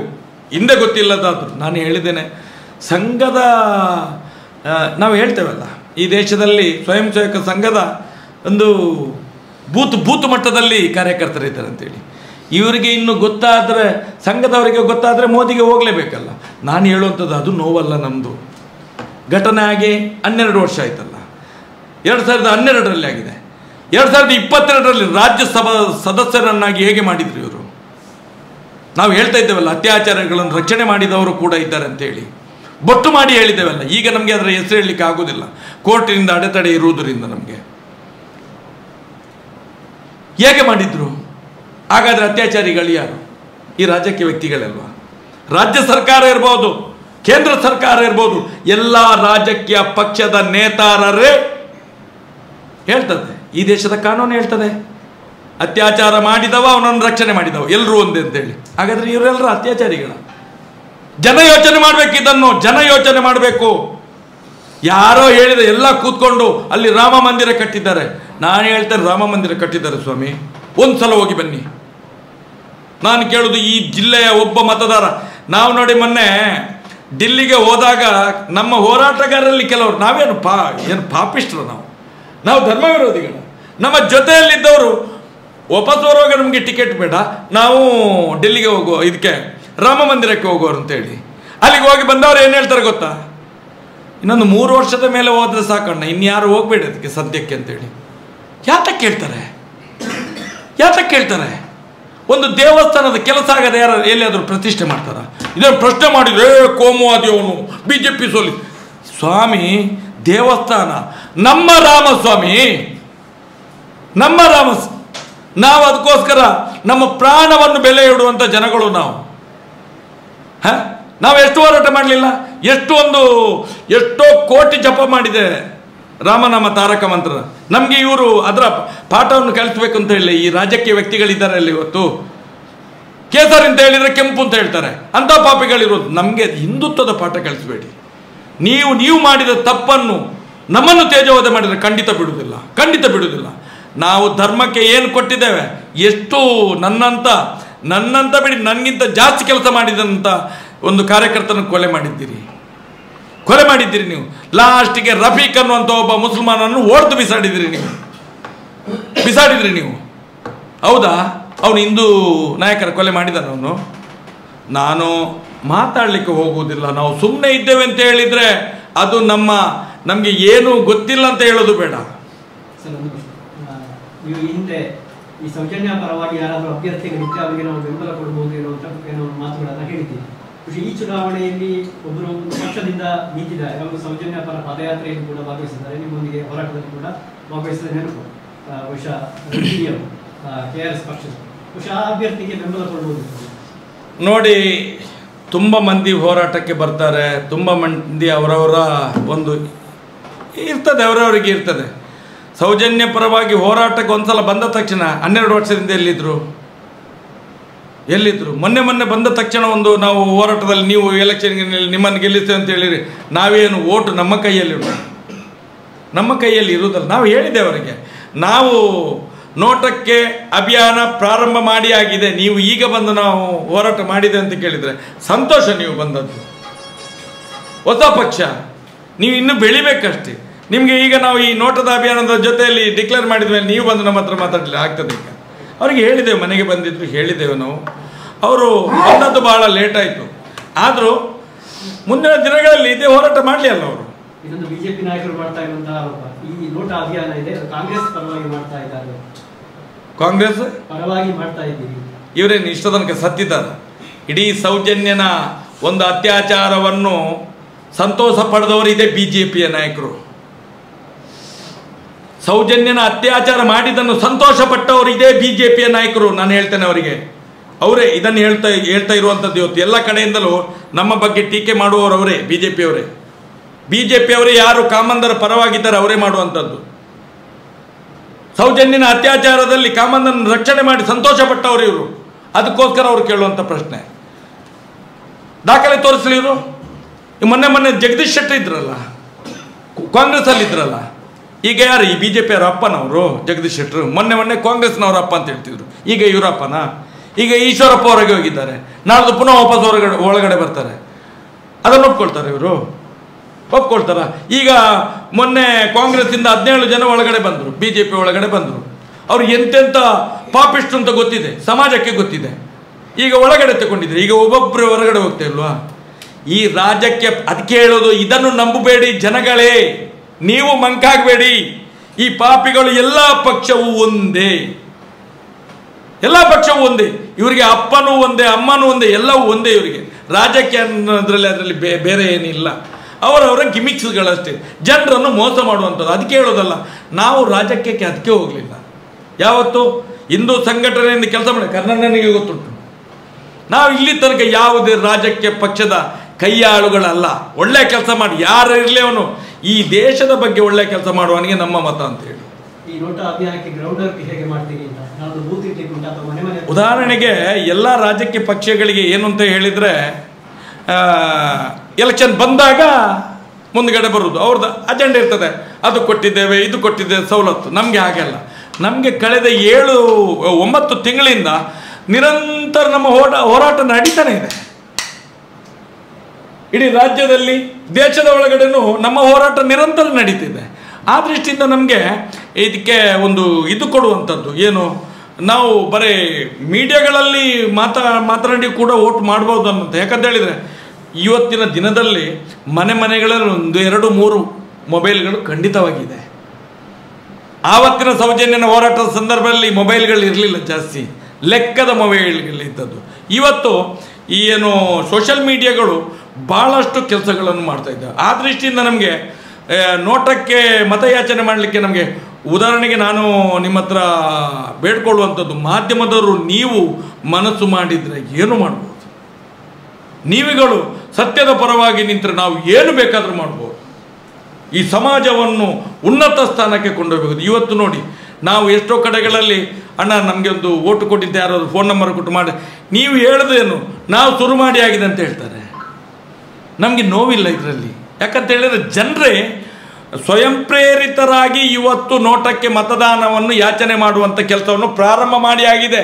ನಾವು ಇವತ್ತು ಏನು ರಾಜಕೀಯ ಪಕ್ಷದವರಾಗೆ 1,000, 2,000, 5,000 ನಿನ್ನ ಮನೆಯಲ್ಲಿ ಎಷ್ಟು ಓಟು ಉಂಟಾ ನೋಡು, 10 ಓಟು ಉಂಟಾ, ನಿನಗೆ 25,000 ತೆಗೋ, ಇದೆಲ್ಲ ನಾವು ಮಾಡಲಿಕ್ಕೆ ಹೋಗೋದಿಲ್ಲ. ನಮಗೆ ಇದೇ ಇಲ್ಲ, ನಮಗೆ ತಲೆಬಿಸಿ ಇಲ್ಲ. ನಾವು ಬರೇ ನೋಟ ಓಟಿನ ಭಿಕ್ಷೆಯನ್ನು ಕೇಳಿದರೆ ನಮಗೆ ಓಟ್ ಹಾಕ್ತಾರೆ. ಜನರಿಗೆ ಈ ಸತ್ಯ ಅರಿವಾಗಿದೆ. ಇವತ್ತು ಮಾಧ್ಯಮದವರಿಗೆ ಗೊತ್ತಿರುವಂಥದ್ದೇ ವಿಷಯ. ನಾವು ಅದನ್ನೆಲ್ಲ ಬಿಡಿಯಾಗಿ ಹೇಳಬೇಕು ಅಂತಿಲ್ಲ. ಎಲ್ಲ ಮಾಧ್ಯಮದವರಿಗೂ ಗೊತ್ತಿದೆ ಇಲ್ಲಿ ಏನು ನಡೆದಿದೆ, ಧರ್ಮಸ್ಥಳದಲ್ಲಿ 12 ವರ್ಷದಿಂದ ಏನು ನಡೆದಿದೆ, ಅದರ ಪೂರ್ವದಲ್ಲಿ ಏನು ನಡೆದಿದೆ, ಅದರ ಮೇಲೆ ಏನು ನಡೆದಿದೆ, ಯಾರ್ಯಾರು ಇದ್ದಾರೆ ಅವ್ರ ಜೊತೆ ನಿಮ್ಗೆ ಗೊತ್ತಿದೆ. ನಾವು ಹೇಳಬೇಕಂತಿಲ್ಲ, ಆದರೆ ನಾವು ಸಾಮಾನ್ಯವಾಗಿ ಹೇಳಬೇಕಂತ ಹೇಳುವಂಥದ್ದನ್ನು ಮಾತ್ರ ನಿಮ್ಮ ಮಾಧ್ಯಮದ ಮುಖಾಂತರ ಇದನ್ನು ತೆರೆದಿಡ್ತಿದ್ದೇವೆ. ಇನ್ನು ಬರಲಿ ಹೊರಗಡೆ ಅಂತೇಳಿ. ಯಾತಕ್ಕಂತ ಹೇಳಿದರೆ ಒಂದು ಸೌಜನ್ಯ ಅಲ್ಲ, ನಮ್ಮ ಮನೆಗಳಲ್ಲೂ ಸೌಜನ್ಯ ಇದ್ದಾಳೆ. ನಮ್ಮ ಮನೆಗಳಲ್ಲೂ ನಮ್ಮ ಮನೆಯು ಅವರ ಅಪ್ಪ ಮಾಡಿದಂಥದ್ದು ಅದೇ, ಅವರ ಮಕ್ಕಳು ಮಾಡಿದ್ದದೇ, ಇವತ್ತು ಅವರ ಮಕ್ಕಳು ಮಾಡ್ತಾ ಇರೋದು ಅದೇ. ಅದನ್ನು ನಿಲ್ಲಿಸಬೇಕು, ತಾರ್ಕಿಕ ಅಂತೆ ಆಡಬೇಕು. ಇದು ನಮ್ಮ ಉದ್ದೇಶ ಇರುವುದು. ನಮಗೆ ಜಾಸ್ತಿ ಪ್ರಚಾರ ಜನಗಳಿಂದಲೇ ಪ್ರಚಾರ ಆಗ್ತಿದೆ. ಯಾಕಂತ ಹೇಳಿದರೆ 9 ತಿಂಗಳಿಂದ ನಿರಂತರ ಹೋರಾಟ ನಡೀತಿದೆ, ನಿರಂತರ ಪ್ರತಿಭಟನೆ ನಡೆದಿದೆ. ಆ ದೃಷ್ಟಿಯಿಂದ ಒಳ್ಳೆಯ ಒಂದು ಶಕ್ತಿ ಇದೆ ನೋಟ ಓಟಿನಲ್ಲಿ. ನಮಗೆ ಸಾಧಾರಣ 1.5-2 ಲಕ್ಷ ಓಟಿನ ನಿರೀಕ್ಷೆ ಇದೆ. ನಮಗೆಲ್ಲರಿಗೂ ತಿಳಿದಿರುವಂತೆ ಬಹುಶಃ 9 ತಿಂಗಳಿಂದ ಕರ್ನಾಟಕದಾದ್ಯಂತ, ಮುಂಬೈ, ಕೇರಳದ ಅನೇಕ ಕಡೆಗಳಲ್ಲಿ ಕೋಟ್ಯಾಂತರ ಜನರು ಸೇರುವುದರ ಮುಖಾಂತರ ಒಂದು ಅತಿ ದೊಡ್ಡ ಕೂಗು, ಬಹುಶಃ ಬೇರೆ ಬೇರೆ ರೀತಿಯ ಚಳವಳಿಗಳು ನಡೆದಿದೆ. ಆದರೆ ಇದೊಂದು ದಂತಕತೆ, ಒಂದು ಇತಿಹಾಸದ ಪುಟವನ್ನು ಸೇರುವಂಥ ಒಂದು ವಿಶೇಷವಾದ ಅಭಿಯಾನ, ಆಂದೋಲನ ಮತ್ತು ಚಳವಳಿಯಾಗಿದೆ. ಯಾಕಂತೇಳಿದರೆ ಆರೋಪಿಗಳ ಪತ್ತೆಗಾಗಿ ಅತ್ಯಾಚಾರ, ಅನಾಚಾರದಂಥ ಸತ್ಯನಾಪುರ ಅಂತ ಕರಿತೇವೆ ನಮ್ಮ ತುಳುನಾಡಿನ. ಸತ್ಯನಾಪುರ, ಸತ್ಯ ಇದ್ದ ಜಾಗ, ಇದು ಪ್ರಾಮಾಣಿಕರ ನಾಡು. ಈ ಜಾಗದಲ್ಲೇ ಇವತ್ತು ಒಂದು ಧರ್ಮದ ಹೆಸರಿನಲ್ಲಿ, ಒಂದು ಕ್ಷೇತ್ರದ ಹೆಸರಿನಲ್ಲಿ ಯಾರು ಆಶೀರ್ವಾದ ಮಾಡಬೇಕಿತ್ತ, ಎಲ್ಲಿ ಅನ್ನಪ್ರಸಾದ ಕೊಡುವ ಜಾಗದಲ್ಲಿ ವಿಷಪ್ರಾಶನ ನಡೀತಾ ಇದೆ, ಆಶೀರ್ವಾದ ಜಾಗದಲ್ಲಿ ಅವಾಚ್ಯ ಶಬ್ದಗಳು ಬರ್ತಾ ಇದೆ, ಜೀವ ರಕ್ಷಣೆಗೆ ಬಂದವನ ಜೀವವನ್ನೇ ತೆಗಿತಾರೆ, ಸಂತಾನಕ್ಕೋಸ್ಕರ ಬಂದಂಥ ಸ್ತ್ರೀಯರನ್ನು ನಾಶವೇ ಮಾಡ್ತಾರೆ. ಹಾಗಾದರೆ ಇಂಥ ಒಂದು ಕ್ಷೇತ್ರ ಬಹುಶಃ ಜಗತ್ತಿನ ಭೂಪಟದಲ್ಲಿ ಎಲ್ಲಿಯೂ ಇರಲಿಕ್ಕಿಲ್ಲ. ಇಂಥ ಒಂದು ದೇವರ ಹೆಸರಿನಲ್ಲಿ ಆಗುವಂಥ ಅತ್ಯಾಚಾರ, ಅನಾಚಾರಗಳು. ಇದಕ್ಕೆ ಕೊನೆಗೆ ನಮ್ಗೆ ಗೊತ್ತಿದೆ, 106 ವರ್ಷಗಳಿಂದ ನಡೆದಂಥ ಘಟನೆಗೆ ಮಹೇಶೆಟ್ಟಿ ತಿಮ್ಮರೋಡಿಯವರ ನೇತೃತ್ವದಲ್ಲಿ ಆದಂಥ ಕಳೆದ 11 ವರ್ಷಗಳಿಂದ ಎಲ್ಲ ಅತ್ಯಾಚಾರ, ಅನಾಚಾರಗಳೆಲ್ಲವೂ ಕೊನೆಯಾಗಿ ಆ ಭಾಗದ ಜನರಲ್ಲಿ ಒಂದು ರೀತಿಯ ಮುಖದಲ್ಲಿ ಮಂದಹಾಸ ಮೂಡ್ತಾ ಇದೆ. ಅಂದರೆ ನಂತರದ ದಿನಗಳಲ್ಲಿ ಯಾವುದೇ ಅಂಥ ಅಹಿತಕರ ಘಟನೆಗಳು ನಡೆದು ಬಂದಿಲ್ಲ. ನಮಗೆ ಗೊತ್ತಿದೆ, ಸಾಧಾರಣ ನೇತ್ರಾವತಿ ತಟದಲ್ಲಿ 100-112ಕ್ಕೂ ಮಿಕ್ಕಿ ಧರ್ಮಸ್ಥಳ ಗ್ರಾಮದಲ್ಲಿ 400ಕ್ಕೂ ಮಿಕ್ಕಿ, ಇದೆಲ್ಲವೂ ದಾಖಲೆ ಇದ್ದದ್ದು. ದಾಖಲೆ ಇಲ್ಲದ್ದೇ ಸಾವಿರಾರು ನಮಗೆಲ್ಲ ನಡೆದರೂ ಆ ಜಾಗದಲ್ಲಿ ಆರೋಪಿಗಳು ಸಿಗ್ತಾ ಇಲ್ಲ. ನೋಡಿ, ಮೊನ್ನೆ ರಾಮೇಶ್ವರ ಕೇಪೆಯಲ್ಲಿ ಬಾಂಬ್ ಬ್ಲಾಸ್ಟ್ ಆದಂಥ ವ್ಯಕ್ತಿಯನ್ನು ಸಮೇತ ಇಷ್ಟೇ ಸಮಯದಲ್ಲಿ ಹಿಡಿದು ತಂದರು. ಆದರೆ ಈ ಜಾಗದಲ್ಲಿ ಆದಂಥ ಸೌಜನ್ಯದ ಅತ್ಯಾಚಾರ ಇರ್ಬೋದು, ಆನೆಮಾವುತರ ಬರ್ಬರವಾದಂಥ ಕೊಲೆ ಇರ್ಬೋದು, ವೇದಬಲ್ಲಿ ಇರ್ಬೋದು, ಇದೆಲ್ಲವೂ ಹಾಗಾದರೆ ಆರೋಪಿಗಳಿಗೆ ಸಿಗ್ತಾ ಇಲ್ಲ ಅಂತಾದರೆ ಇದರ ಪ್ರಭಾವ ಏನು ಕಾರಣ? ನಾವೇ ಗೆಲ್ಲಿಸಿದಂಥ ರಾಜಕಾರಣಿಗಳು ಬಹುಶಃ ಇವತ್ತು ನ್ಯಾಯ ಕೊಡಲಿಕ್ಕೆ ಒಂದೇ ಒಂದು ಸಭೆಯಲ್ಲಿ ಇವತ್ತು ಬಹುಶಃ ಲೋಕಸಭಾ ಚುನಾವಣೆ ಆಗ್ತಾ ಇದೆ. ಆ ವ್ಯಕ್ತಿ ನಾವು ಅವರನ್ನು ಆರೋಪಿ ಅಂದರೆ ಈ ವ್ಯಕ್ತಿಯ ಪ್ರಭಾವದಿಂದಾಗಿ ಇಲ್ಲಿ ಆರೋಪಿಗಳು ಸಿಗ್ತಾ ಇಲ್ಲ ಅಂತ ಹೇಳ್ತಾ ಇದ್ದೇವೆ. ಆದರೆ ಅದೇ ವ್ಯಕ್ತಿಯ ಕಾಲಿಡಲಿಕ್ಕೆ ಹೋಗಿದ್ದಾನೆ. ಅಲ್ಲಿ ಕಾಲಿಡಲಿಕ್ಕೆ ಹೋದಂಥ ವ್ಯಕ್ತಿ ಬರುವಾಗ ಸೌಜನ್ಯನ ಮನೆಗೋ ಮಹೇಶಣ್ಣನ ಮನೆಗೋ ಒಂದು ಸಂಬಂಧದ ರೀತಿಯಲ್ಲಿಯೋ ಸಂಘ ಪರಿವಾರದ ಅನುಭವದ ಮೇಲೆಯೋ ಒಂದು ಪ್ರಾಯದ ಮೇಲೆಯೋ ಒಂದು ಮಾತಾಡಬಾರ್ದಂತೇನಿಲ್ಲ. ಹಾಗಾದರೆ ಅಂಥ ಒಂದು ಪಾಪಿಯ ಮನೆಗೆ ಹೋದರೆ ನನಗೆ ಮತ ಸಿಗ್ತದೆ? ಒಂದು ಅತ್ಯಾಚಾರ ಅನಾಚಾರ ನಡೆದ ಒಂದು ಕೊಲೆ ಸುಲಿಗೆಯ ವಿರುದ್ಧ ಮಾತಾಡಿದಂಥ ಒಬ್ಬ ಹೋರಾಟಗಾರನಲ್ಲಿ ಮಾತಾಡಿದರೆ ನನ್ನ ತೂಕ ಕಡಿಮೆ ಆಗ್ತದೆ, ಮತ ಕಡಿಮೆ ಆಗ್ತದೆ ಅಂತ ತಿಳ್ಕೊಳ್ಳುವಂಥ ಇಂಥ ಒಂದು ಆರೋಪಿಯಿಂದ ನಾವು ಅಭ್ಯರ್ಥಿಯಿಂದ ನಾವು ಏನನ್ನು ನಿರೀಕ್ಷೆ ಮಾಡ್ಬೋದು? ಇಂಥೆಲ್ಲ ಅತ್ಯಾಚಾರಗಳ ನಡೆದಕ್ಕೆ ಇದಕ್ಕೇನು ಉತ್ತರ? ಈ ಭಾಗದ ಸುಳ್ಯದ ಭಾಗದ ಜನರಲ್ಲಿ ಕೈಮುಗಿದು ನಾನು ಯಾಚಿಸ್ತಾ ಇದ್ದೇನೆ. ಕೆದಂಬಾಡಿ ರಾಮೇಗೌಡರ ತ್ಯಾಗ ನಮಗೆ ಗೊತ್ತಿದೆ. ಬಹುಶಃ ಅಂಥ ಒಂದು ಕೆದಂಬಾಡಿ ರಾಮೇಗೌಡರು ಬಲಿದಾನ ಆಗುವುದರ ಮುಖಾಂತರ ಮೊಟ್ಟ ಮೊದಲ ಸ್ವಾತಂತ್ರ್ಯ ಹೋರಾಟದಲ್ಲಿ ಈ ಒಂದು 16 ದಿನಗಳ ಸ್ವಾತಂತ್ರ್ಯವನ್ನು ತುಳುನಾಡಿನ ಬ್ರಿಟಿಷರಿಂದ ಮುಕ್ತಗೊಳಿಸಿದಂಥ ನಮ್ಮ ಕೆದಂಬಾಡಿ ರಾಮೇಗೌಡರ ನೇತೃತ್ವ ಆ ಕಾಲದಲ್ಲಿ 1830 ಆಸುಪಾಸಿನ ಈ ಒಂದು ಹೋರಾಟವನ್ನು ಗಾಂಧೀಜಿ ಮತ್ತೆ ಮುಂದುವರಿಸಲಿಕ್ಕೆ ಪ್ರೇರಣೆ ಆದದ್ದು ಕೆದಂಬಾಡಿ ರಾಮೇಗೌಡರ ಈ ಒಂದು ಅವರು ಅಹಿಂಸೆಗೆ ಹೋಗಲು ಅಹಿಂಸಾ ಕ್ರಮವನ್ನು ಹಿಂಸೆ ಮಾಡದೆ ಸ್ವಾತಂತ್ರ್ಯ ಪಡಿಬೇಕಂತ ಒಂದು ಪ್ರೇರಣೆ ಆದದ್ದು ಸಹ ಕೆದಂಬಾಡಿ ರಾಮೇಗೌಡರ ಹೋರಾಟದಿಂದ. ನಂತರದ ದಿನ ಕರ ನಿರಾಕರಣೆಗೂ ಅವರಿಗೆ ಪ್ರೇರಣೆ ಆದದ್ದು ಈ ಸುಳ್ಯದಿಂದಲಂತೆ. ಆಗಿರುವಾಗ ಅಷ್ಟು ಮಾತ್ರ ಅಲ್ಲ, ಸುಳ್ಯದ ಜನರು ವಿದ್ಯಾವಂತರು, ಪ್ರಬುದ್ಧರು, ಪ್ರಗತಿಪರ ಕೃಷಿಕರು, ಸ್ವಾಭಿಮಾನಿ ಜನರು, ಈ ಭಾಗದ ಜನಗಳು ಒಂದು ವಿಶೇಷವಾದಂಥ ಇವತ್ತು ಯಾರು ಮಂಗಳೂರು ಲೋಕಸಭಾ ಕ್ಷೇತ್ರದಿಂದ ಗೆದ್ದು ಹೋಗಿದ್ದಾರ ಇವರೆಲ್ಲರನ್ನು ನಿರ್ಣಾಯಕ ಮತದಿಂದ ಅತ್ಯಧಿಕ ಮತದಿಂದ ಗೆಲ್ಲಿಸಿದಂಥ ಜಾಗ ಇದ್ದರೆ ಪುತ್ತೂರು ಮತ್ತು ಸುಳ್ಯದ ಭಾಗದವರು ಕಲಿಸಿಕೊಟ್ಟದ್ದು ನೆನಪಿಡಿ. ಈ ಭಾಗದಲ್ಲಿ ನಿಮ್ಮಲ್ಲೂ ನಾವು ಯಾಚಿಸ್ತಾ ಇದ್ದೇವೆ. ನಾವು ಕೇಳುವಂಥದ್ದಿಷ್ಟೇ, ನಮ್ಮ ಹೋರಾಟ ಯಾರನ್ನು ಮೇಲಕ್ಕೆ ಸೋಲಿಸುವುದು ಗೆಲ್ಲಿಸುವುದು ನಮ್ಮ ಉದ್ದೇಶ ಅಲ್ಲ. BJP ಮತ್ತು ಕಾಂಗ್ರೆಸ್ ಎರಡನ್ನು ಎಲ್ಲ ಪಕ್ಷಗಳು ಸಮಾನಾಂತರವಾಗಿ ದೂರ ಇಟ್ಟವರು ನಾವು ಯಾರ ಮೇಲೆ ದ್ವೇಷ ಸಂಘರ್ಷವನ್ನು ಸಾಧಿಸಲಿಕ್ಕೋಸ್ಕರ ನೋಟಾ ಅಭಿಯಾನವನ್ನು ನಾವು ಮಾಡಲಿಲ್ಲ. ಈ ಕ್ಷಣದಲ್ಲಿ ನಮಗೆ ಯಾರಾದರೂ ಒಬ್ಬರು ಕೇಳುವವರು ಬೇಕು. ಬಹುಶಃ ಈಗ ಒಬ್ಬ ಪತ್ರಕರ್ತರು ಪ್ರಶ್ನೆ ಮಾಡಿದರು, ಮೋದಿಯವರಿಗೆ ಈ ವಿಚಾರ ಗೊತ್ತುಂಟಾ? ಎಲ್ಲವೂ ಗೊತ್ತಿದೆ ಅವರಿಗೆ. ಯಾಕೆ ಗೊತ್ತಿದೆ ಅಂದರೆ ಅವರ ಮನ್ ಕಿ ಬಾತ್ ಯಶಸ್ವಿಯಾಗಿದೆ. ಅವರು ನೋಡಿ, ಮಂಗಳೂರಿನಲ್ಲಿ ಯಾವ ಕಡೆ 10 ರೂಪಾಯಿಯ ಚಹಾ ಸಿಗ್ತದೆ, ಯಾವ ಬಾತ್ರೂಮಲ್ಲಿ ಟಾಯ್ಲೆಟಲ್ಲಿ ಬಾಗಿಲಿಲ್ಲ, ಯಾವ ಮನೆಯಲ್ಲಿ ಟಾಯ್ಲೆಟ್ ಬಾತ್ರೂಮ್ ಇಲ್ಲ, ಯಾವ ಶಾಲೆಯಲ್ಲಿ ಬಾಗಿಲಿಲ್ಲ, ಎಲ್ಲೆಲ್ಲಿ ಮಾರ್ಗಗಳಿಲ್ಲ, ಅತಿ ಸೂಕ್ಷ್ಮ ವಿಚಾರ. ಖುಷಿ ಇದೆ ನಮಗೂ ಅದನ್ನು ನೋಡುವಾಗ ಕೇಳುವಾಗ ಖುಷಿಯಾಗಿದೆ. ಒಂದು ಕೇಂದ್ರಾಡಳಿತ ನಮ್ಮ ಪ್ರಜೆಯ ಹತ್ತಿರ ಬರ್ತಾ ಇದೆ. ಡೆಲ್ಲಿ ಎಂಬುದು ಭಾರಿ ದೂರ ಇತ್ತು, ಆದರೆ ಡೆಲ್ಲಿ ಎಂಬುದು ಅಲ್ಲ, ಒಂದು ಕೇಂದ್ರಾಡಳಿತ ನಮ್ಮ ಮನೆ ಅಂಗಳದಲ್ಲಿ ಇದೆ ಇಡುವಷ್ಟು ಖುಷಿ ಇತ್ತು ನಮಗೆ. ಆದರೆ ಇದನ್ನು ನಾವು ಅನೇಕ ಸಭೆಗಳು ನಿಮಗೆ ಕೇಳಿರ್ಬೋದು. ನಾವು ಇಲ್ಲಿರುವಂಥ ಮಾತನಾಡದ ರಾಜ್ಯಸಭಾ ಸದಸ್ಯ ಇದ್ದಾನೆ, ಈ ಡಮ್ಮಿ ರಾಜ್ಯಸಭಾ ಸದಸ್ಯನಿಗೂ ನಾವು ಸ್ಪಷ್ಟವಾಗಿ ಹೇಳಿದ್ದೇವೆ. ಒಬ್ಬ ಧಾರ್ಮಿಕ ವ್ಯಕ್ತಿಯಾಗಿಯೂ ಅವರ ಹತ್ರ ಬೇಡಿಕೊಂಡಿದ್ದೇವೆ. ನೋಡಿ, ಇಂಥ ಜಾಗದಲ್ಲಿ 400ಕ್ಕಿಂತ ಒಂದು ಕ್ಷೇತ್ರದಲ್ಲಿ ಒಂದು ಗೋಮಠನ ಅಹಿಂಸೆಯ ಒಂದು ಪ್ರತೀಕ ಇದ್ದಂಥ ಜಾಗ, ಪಂಚದೈವಗಳು ಆರಾಧನೆ ಪಡೆಯುವಂಥ ಜಾಗ, ಮಂಜುನಾಥ ನಿತ್ಯ ಪೂಜೆ ಪಡೆಯುವಂಥ ಜಾಗ, ಈ ನೇತ್ರಾವತಿ ಪವಿತ್ರ ತೀರ್ಥಕ್ಕೆ ಗಂಗಾ ನದಿಗೆ ಸಮಾನವಾದಂಥ ತೀರ್ಥಕ್ಷೇತ್ರದ ಬುಡದಲ್ಲಿ ಇಂಥ ಒಂದು ಘಟನೆಗಳು ಸಂಭವಿಸಬಾರದು. ಇದು ಯಾರು ನೀವು ಮಾಡಿದ್ದೀರಾ ಇಲ್ವೋ ಗೊತ್ತಿಲ್ಲ, ಯಾರು ಮಾಡಿದ್ದಾರಂತ ಗೊತ್ತಿಲ್ಲ. ಒಂದು ಕಡೆ ಈ ಆಡಳಿತ ಲಾ ಆ್ಯಂಡ್ ಆರ್ಡರ್ ಕಾನೂನು ಸಮೇತ ನಿಷ್ಕ್ರಿಯ ಆಗಿದೆ. ಹಾಗಾದರೆ ಇದೇ ರೀತಿ ಮುಂದುವರೆದು ಏನು ಮಾಡ್ಬೋದು? ಒಂದು ಧಾರ್ಮಿಕ ನಾಯಕರಾಗಿ ಅನ್ನಪ್ಪನ ನಡೆಯಲ್ಲಿ ಪ್ರಾರ್ಥಿಸಿ ಅಂತ ನಾವು ಕೇಳಿದ್ದೆವು ಅವರಿಗೆ. ಅದಕ್ಕೂ ಉತ್ತರ ಇಲ್ಲ ಮನುಷ್ಯಂದು. 3-4 ಕಡೆ ನಾವು ಅನೇಕ ವೇದಿಕೆಯಲ್ಲಿ ಕೇಳಿದೆವು. ಕೊನೆಗೆ ನಾವು ಇನ್ನೊಂದು ಭಾಷೆಯನ್ನು ಉಪಯೋಗ ಮಾಡಿದೆವು. ಇಷ್ಟರವರೆಗೆ ನಿಮ್ಮನ್ನು ಧಾರ್ಮಿಕ ಭಾವನೆಯ ಚಿಂತನೆಯಲ್ಲಿ ನೋಡಿದರೆ, ಇನ್ನು ಮುಂದೆ ಒಬ್ಬ ರಾಜ್ಯಸಭಾ ಸದಸ್ಯರಾಗಿ ನಿಮ್ಮಲ್ಲಿ ಬೇಡಿಕೆ ಇಡ್ತೇವೆ, ಈ ಆರೋಪಿಗಳು ಯಾರು ಅಂತ ಹಿಡಿಯುವಲ್ಲಿ ಪ್ರಯತ್ನ ಮಾಡಿ ಅಂತ ಹೇಳಿದಾಗ ಅದಕ್ಕೂ ಉತ್ತರ ಇಲ್ಲ. ಜನರಿಗೆ ಕೇಳುವ ರೀತಿಯಲ್ಲಿ ಒಂದು ಏನಾದರೂ ಸಮಾಧಾನದ ವಿಚಾರವನ್ನು ಕೊಡಿ, ಹೋರಾಟಕ್ಕೊಂದು ತಾತ್ವಿಕವಾದ ಅಂತ್ಯವನ್ನು ಕೊಡುವ ಅಂತ ಕೇಳಿದರೆ ಅದಕ್ಕೂ ಉತ್ತರ ಇಲ್ಲ. ಇವತ್ತು ನೋಡಿ, ಅಲ್ಲಿ ಬರುವಂಥ ಭಕ್ತರಿರ್ಬೋದು, ಹಾಕಿದಂಥ ಕಾಣಿಕೆ ಹುಂಡಿಗಳಿರ್ಬೋದು, ಇದು ಎಲ್ಲವೂ ಯಾವ ರೀತಿ ದುರುಪಯೋಗ ಆಗ್ತಾ ಇದೆ. ಇಡೀ ದಕ್ಷಿಣ ಕನ್ನಡ ಜಿಲ್ಲೆಯ ಚಿಕ್ಕ ಪುಟ್ಟ ಬೇರೆ ಬೇರೆ ದೇವಸ್ಥಾನಗಳು ಎಲ್ಲವೂ ಮುಜರಾಯಿ ಇಲಾಖೆಯಲ್ಲಿದೆ. ಈ ಕ್ಷೇತ್ರ ಮುಜರಾಯಿ ಇಲಾಖೆ ಇಲ್ಲ. ಯಾಕೆ ಇಲ್ಲ? ನಮ್ಮ ಇದ್ದದ್ದನ್ನು ತೆಗೀರಿ, ಇಲ್ಲ ಇದನ್ನು ಸೇರಿಸಿ. ನಾವು ಹೇಳುವಂಥದ್ದೊಂದು ಧಾರ್ಮಿಕ ಕ್ಷೇತ್ರದಲ್ಲಿ ಇಂಥ ಒಂದು ವಿಚಾರಗಳು ಬಂದರೆ ಏನಾಗಬಹುದು? ಧಾರ್ಮಿಕ ನಂಬಿಕೆಗಳಲ್ಲಿ ಇರುವಂಥ ಧರ್ಮವನ್ನು ಉಳಿಸುವಂಥ ಪಕ್ಷಗಳೇ ಇದನ್ನು ಯಾಕೆ ಇವತ್ತು ಇದರ ಬಗ್ಗೆ ಮಾತಾಡ್ತಾ ಇಲ್ಲ? ಕಳೆದ 11 ವರ್ಷಗಳಿಂದ ಭಾರತೀಯ ಜನತಾ ಪಕ್ಷ ಅಧಿಕಾರದಲ್ಲಿದೆ. ಅದರ ಮುಂಚೆ ಕಾಂಗ್ರೆಸ್ ಅಧಿಕಾರದಲ್ಲಿತ್ತು. ಆ ಸಮಯದಲ್ಲೂ ವೇದವಲ್ಲಿ ಪದ್ಮಲತಲ ಘಟನೆ ನಡೆದಿದೆ.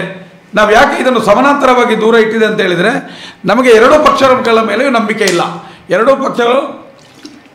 ಪಕ್ಷಗಳು ಇವರನ್ನ ಒಂದಲ್ಲ ಒಂದು ರೀತಿಯಲ್ಲಿ ಇವರಿಗೆ ಸಹಕಾರವನ್ನು ನೀಡಿ ಇವರನ್ನು ಬೆಳೆಸಿದವರು.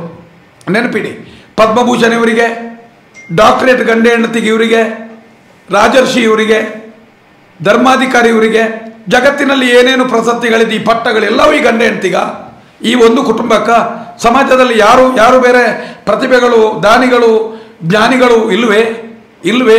ಎಲ್ಲವನ್ನು ಬೇಕಾದಾಗ ಅನತೆಗೊಂಡು ಪ್ರಚಾರದ ದೃಷ್ಟಿಯಲ್ಲಿ ಮಾಡ್ಕೊಂಡು ಬಂದವರು ಇವರು. ನಾನು ಹೇಳಿದೆ, ಸರ್ವಧರ್ಮ ಸಮ್ಮೇಳನ ಆಗಿದೆ, ಅಲ್ಲ ಬೇರೆ ಬೇರೆ ಸಾಮರಸ್ಯಕ್ಕೆ ಸಂಬಂಧಪಟ್ಟದ್ದಾಗಿದೆ. ಈ ಎಲ್ಲಿಯಾದರೂ ನಿಮಗೆ ನೋಡಿ, ಈ ಕುಟುಂಬ ಇನ್ನು ಇವತ್ತು ಬೇರೆ ಬೇರೆ ಹಲಾಲ್ ಇರ್ಬೋದು,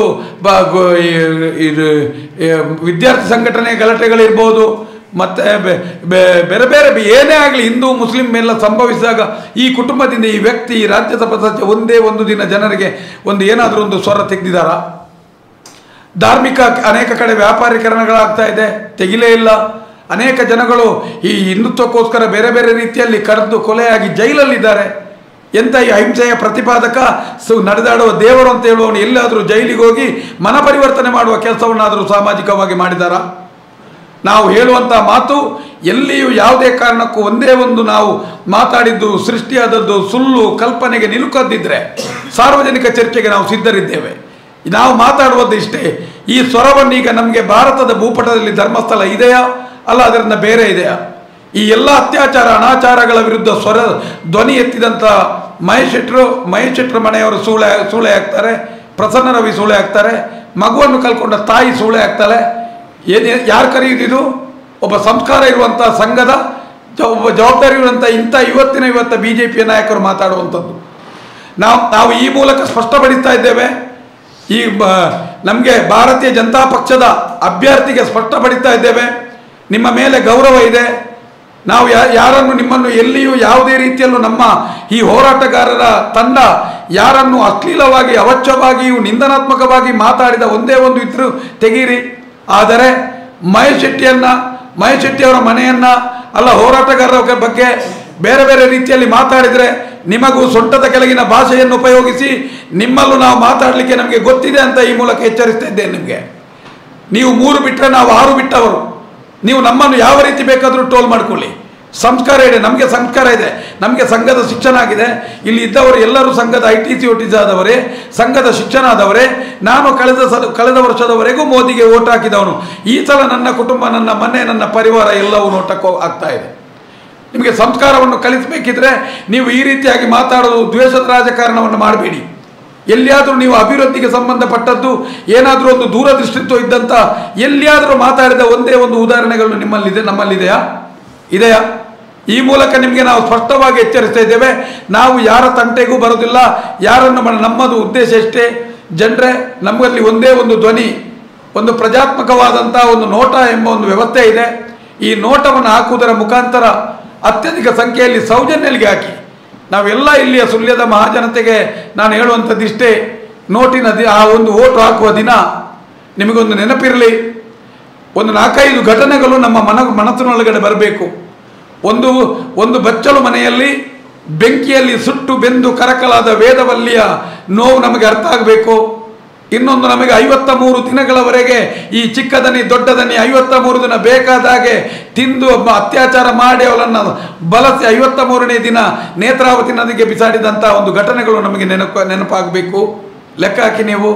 ಅದೇ ನಂತರದ ದಿನ ನಿಮಗೆ ಆನೆ ಮಾವುತ ತನ್ನ ಮನೆಯಲ್ಲೇ ಆನೆಯನ್ನು ಸಾಕೊಂಡು ಇಡೇ ದೊಡ್ಡದನಿ ಬಾಯಿ ಬರದ ರಾಜ್ಯಸಭೆಯನ್ನು ಅದರ ಬೆಗಲ ಮೇಲೆ ಕೂರಿಸಿಕೊಂಡು ಮುದ್ದಾಡಿ ಆಟವಾಡಿ ಮಗುವಿನಂತೆ ನೋಡಿದಂಥ ಅಣ್ಣ ತಮ್ಮಂದಿರು ಮುಂಚಿನ ದಿನ ಹಾಕಿ ರುಬ್ಬುಗಲ್ಲಿನಿಂದ ಹಾಕಿ ಕೊಂದಂಥ ಘಟನೆಗಳು ನಮಗೆ ನೆನಪಾಗಬೇಕು, ನಮಗೆ ನೆನಪಾಗಬೇಕು. ಅದರ ನಂತರ ನಿಮಗೆ ವಾರಿಜಾಚಾರಿ ಎಂಬ ಒಂದು ಹೆಂಗಸು ಮನೆಯಲ್ಲಿ ದನಿ, ಇದು ಏನು ರಕ್ತದ ಕಲೆ, ಈ ಹುಡುಗಿ ಎಲ್ಲೋ ಟಿವಿ ನೋಡಿದಾಗ ನಾನು ನೋಡಿದಲ್ಲ ಅಂತ ಎರಡೇ ಮಾತು ಕೇಳಿದ್ದು ಮರುದಿವಸ ಬಾವಿಗೆ ಬಿದ್ದಾಳೆ ವಾರಿಜಾಚಾರು. ವೇದವಳ್ಳಿ ಇರ್ಬೋದು, ಸೌಜನ್ಯ ಎಂಬ ಒಂದು ಹುಡುಗಿ, ಎಲ್ಲರಿಗೂ ನಿಮಗೆ ನೆನಪಿರಲಿ, ನಮಗೆ ನವರಾತ್ರಿಯ ದಿನ ತನ್ನ ಋತದಲ್ಲಿರುವಾಗ ಹೊಸ ಅಕ್ಕಿ ಊಟ ಮಾಡುವ ಕಾತರದಲ್ಲಿರುವಂಥ ಚಾಮುಂಡಿಯ ಭಕ್ತೆಯಾಗಿ ಈ ಕ್ಷಣ ಶಾಲೆಗೆ ಹೋಗಿ ಬರ್ತೇನೆ ಅಂತ ಹೇಳಿದಂಥ ಮಗುವನ್ನು ದಾರಿಯಲ್ಲಿ ಅಹಿಂಸೆಯ ಪ್ರತಿಪಾದಕನಾದಂಥ ಗೋಮಠನ ಕಾಲಬುಡದಲ್ಲಿ ಧರ್ಮದೈವಗಳ ಮಡಿಲಲ್ಲಿ ಇಂತಹ ವ್ಯಕ್ತಿಯನ್ನು ಕಿಡುಗಗಳು ಕೊಂಡೋಗಿ ಅವನು ತಿಂದು ತೇಗಿ ಕೊಂದು ಬಿಸಾಡಿದ್ರಲ್ಲ, ಆ ನೋವು, ಆ ಕ್ಷಣದ ನೋವು, ಆ ಮರ್ಮಾಂಗಕ್ಕೆ ಹಾಕಿದ ಹೊಯ್ಗೆ, ಆ ಕೂಗುಗಳೆಲ್ಲವೂ ನಮಗೆ ಆ ಮತದಾನದ ನೋಟಾ ಓಟಿನ ಬಟನ್ ನೋಡಿದಾಗ ನಮಗೆ ಅರ್ಥ ಆಗಬೇಕು ಬಂಧುಗಳೇ. ದಯವಿಟ್ಟು ನೀವು ಮತದಾನವು ಪ್ರತಿ 5 ವರ್ಷಕ್ಕೊಮ್ಮ 3 ವರ್ಷಕ್ಕೆ ಬೇರೆ ಬೇರೆ ರೀತಿಯಲ್ಲಿ ಬರ್ತಾ ಇರ್ತದೆ. ಆದರೆ ಸೌಜನ್ಯಲಿಗೋಸ್ಕರ ಮತ ಹಾಕಲಿಕ್ಕೆ ನಮಗೆ ಒಮ್ಮೆ ಮಾತ್ರ ಅವಕಾಶ ಸಿಕ್ಕುವಂಥದ್ದು. ಈ ಸಲ ತಾವುಗಳೆಲ್ಲರೂ ಒಂದು ನೋಟಾ ಮತವನ್ನು ಹಾಕುವುದರ ಮುಖಾಂತರ ಸೌಜನ್ಯಲ ಆತ್ಮಕ್ಕೆ ಒಂದು ಶಾಂತಿ ಕೂರಿದಾಗ, ಯಾಕೆಂದರೆ ಆ ಒಂದೊಂದು ಮತ ಇವತ್ತು ಬಹುಶಃ ಸೌಜನ್ಯ ಎಂಬ ಒಂದು ಆ ಮಗು ತಾನು ಬಲಿಯಾಗುವುದರ ಮುಖಾಂತರ ಈಗ ಒಂದು ಶಕ್ತಿಯಾಗಿ ಇಡೀ ಜಗತ್ತಿನ, ಈಗ ನಮ್ಮ ದಕ್ಷಿಣ ಕನ್ನಡ ಜಿಲ್ಲೆಯ ಒಂದು ಸ್ಫೂರ್ತಿ ಶಕ್ತಿಯಾಗಿ, ಕಾರ್ಮಿಕದೊಂದು ಆರಾಧನಾ ಶಕ್ತಿಯಾಗಿ ಅವಳು ಬದಲಾಗಿದ್ದಾಳೆ. ಎಲ್ಲ ಧಾರ್ಮಿಕವಾಗಿ, ಭೌತಿಕವಾಗಿ, ಶಾರೀರಿಕವಾಗಿ ಎಲ್ಲೆಲ್ಲ ರೀತಿಯಲ್ಲಿ ಸ್ವಾಮೀಜಿಗಳ ಕೆಲವು ಹಣೆಬರ ಇರ್ಬೋದು, ರಾಜಕಾರಣಿಗಳ ಹಣೆಬರ ಇರ್ಬೋದು, ಶಾಲೆಯನ್ನು ನಡೆಸುವವರ ಹಣೆಬರ ಇರ್ಬೋದು, ಎಲ್ಲ ಜನರನ್ನ ಒಂದು ಕ್ಷೇತ್ರ, ದೇವರು, ಆರಾಧನೆ ಎಲ್ಲ ರೀತಿಯಲ್ಲಿ ನಮಗೆ ಬುದ್ಧಿ ಕಲಿಸಿದವಳು, ನಮಗೆ ದಾರಿ ತೋರಿಸಿದವಳು. ಹಾಗಾಗಿ ಸೌಜನ್ಯ ಎಂಬ ಒಂದು ಶಕ್ತಿ, ಆ ಒಂದು ನೋಟ ಇವತ್ತೊಂದು ದೇವರ ಹೆಸರು ನಡೆಯುವಂಥ ಬಡ್ಡಿ ದಂಧೆ, ಪ್ರತಿ ಮನೆಗೆ 32 ಲಕ್ಷ ಫಲಾನುಭವಿಗಳಿಗೆ ದೀಪ ಇಟ್ಟು ಭಜನೆ ಮಾಡಿಸಿ ಹಣ ಕೊಟ್ಟರು. ನಾನು ಹೇಳಿದೆ, ದೇವಸ್ಥಾನದಲ್ಲಿ ಅಂಥದ್ದು ದಿನಕ್ಕೆ 3 ಕೋಟಿ ಹರಿಕೆ ಬೀಳುವಾಗ ನಿಮಗೆ ಹಿಂದೆ ಕೊಡಬೇಡಿ ಅಂತೇಳಿ ಒಂದು 2,000 ಒಂದು 5,000 10,000 ಕೊಟ್ಟು ಸರ್ವೆ ಮಾಡಿ ಬಡತನ ರೇಖೆಗಿಂತ ಕೆಳಗಿದ್ದವರಿಗೆ ಆದರೂ ಕೊಟ್ಟು ನಿಮ್ಮ ಪುಣ್ಯ ಕಟ್ಕೊಳ್ಬಹುದಿತ್ತು. ನೀವು ಸ್ವಾರ್ಥವನ್ನು ಉಪಯೋಗಿಸಿ ಎಲ್ಲ ಮನೆಗಳಿಗೂ ನೀವು ಬಡ್ಡಿಯ ಹಣವನ್ನು ಕೊಟ್ಟು ಆ ಮನೆಯನ್ನು ಚಕ್ರ ಬಡ್ಡಿ ಸುಲಿಗೆ ಸಿಕ್ಕುವ ಹಾಗೆ ಮಾಡಿ ಬಹುಶಃ ಆ ಮನೆ ಇವತ್ತು ನೋಡ್ಬೋದು. ಎಲ್ಲ ಮಕ್ಕಳು ನಾವು ನೋಡ್ಬೋದು. ವೀಕೆಂಡ್ ಅಂದರೆ ಶನಿವಾರ ಆದಿತ್ಯವಾರ ತಿರುಗಾಡ್ಲಿಕ್ಕೆ ಹೋಗುವ ಸಮಯ, ಖುಷಿಯ ದಿನ, ಏನಾದರೂ 7 ದಿನ ದುಡಿದು ತಿಂದು ಏನಾದರೂ ತಂದು ಮನೆಯಲ್ಲಿ ಖುಷಿಯಾಗಿ ಊಟ ಮಾಡುವ ದಿನ. ಆದರೆ ಈ ಅಲ್ಕಗಳ ಈ ರಾಜ್ಯಸಭಾ ಸದಸ್ಯನ ಬಡ್ಡಿ ದಂಧೆಯಿಂದಾಗಿ ಶನಿವಾರ ಆದಿತ್ಯವಾರ ಇವರಿಗೆ ಬಡ್ಡಿಗೆ ಹಣ ಸೇರಿಸಲಿಕ್ಕೆ ಆಚೆ ಮನೆಯಿಂದ ಈಚೆ ಮನೆಯಿಂದ ಜನ ಸೇರಿಸಿ ಆ ತಲೆಬಿಸಿಯನ್ನು ತಂದು ಕೊಟ್ಟವನೇ ಇವನು. ನಿಮ್ಗೆ ಗೊತ್ತಿರ್ಬೋದು, ಯಾವುದೇ ಸಂಸ್ಥೆಗಳಿರ್ಬೋದು, ಅದು ದೀರ್ಘ ಮಟ್ಟದ ಕೆಲವು ಸಾಲಗಳನ್ನೆಲ್ಲ ದೀರ್ಘಾವಧಿ ಸಾಲಗಳನ್ನು ಕೊಡ್ತವೆ. ವಾರ ಸಾಲ ಕೊಡೋದು ತಮಿಳ್ನವರು ಕೊಡೋಲ್ಲ, ತಿಂಗಳು ಕೊಡ್ತಾರೆ. ಒಬ್ಬ ಕಟುಕರದ ಚಕ್ರ ಬಡ್ಡಿ ಅವರು ಸಹ ಕೊಡ್ತಾ ಇಲ್ಲ ಅಂತ ಇವರು ವಾರ ಬಡ್ಡಿ ಕೊಟ್ಟು ಪ್ರತಿ ಮನೆಯನ್ನು ಇವತ್ತು ಇದು ಮಾಡ್ತಾ ಇದ್ದಾರೆ. ಒಂದು ಮನೆಯ ನೆಮ್ಮದಿಯನ್ನು ಕೇಳ್ತಾ ಇದೆ. ನಾವಿವತ್ತು ಎಲ್ಲರೂ ಈ ನೋಟಾ ಓಟು ಹಾಕುವಂಥ ಈ ಸುಳ್ಯದ ಜನತೆ, ಇಡೀ ಕರ್ನಾಟಕದ ಜನತೆಗೆ ನಾನು ಹೇಳುವಂಥದ್ದು ಇಷ್ಟೇ, ಆ ಬಡ ಜೀವಿಗಳನ್ನು ಚಕ್ರ ಬಡ್ಡಿಯ ಸುಳಿಯಿಂದ ಹೊರತರುವಂಥ ಒಂದು ಕೆಲಸ ಇದೆ. ಅದು ಒಂದೇ ಒಂದು ನೋಟಾ ಓಟು ಬಟನ್ ಒತ್ತುವುದರ ಮುಖಾಂತರ. ಯಾಕಂದರೆ ಇವತ್ತು ಯಾರು ಕೇಳಲಿಕ್ಕಿಲ್ಲ. ಒಂದು ಕಂಪ್ಲೇಂಟ್ ಕೊಟ್ಟರೆ ತೆಗೆಯುವ ಜನ ಇಲ್ಲ, ಮಾತಾಡುವ ಜನ ಇಲ್ಲ.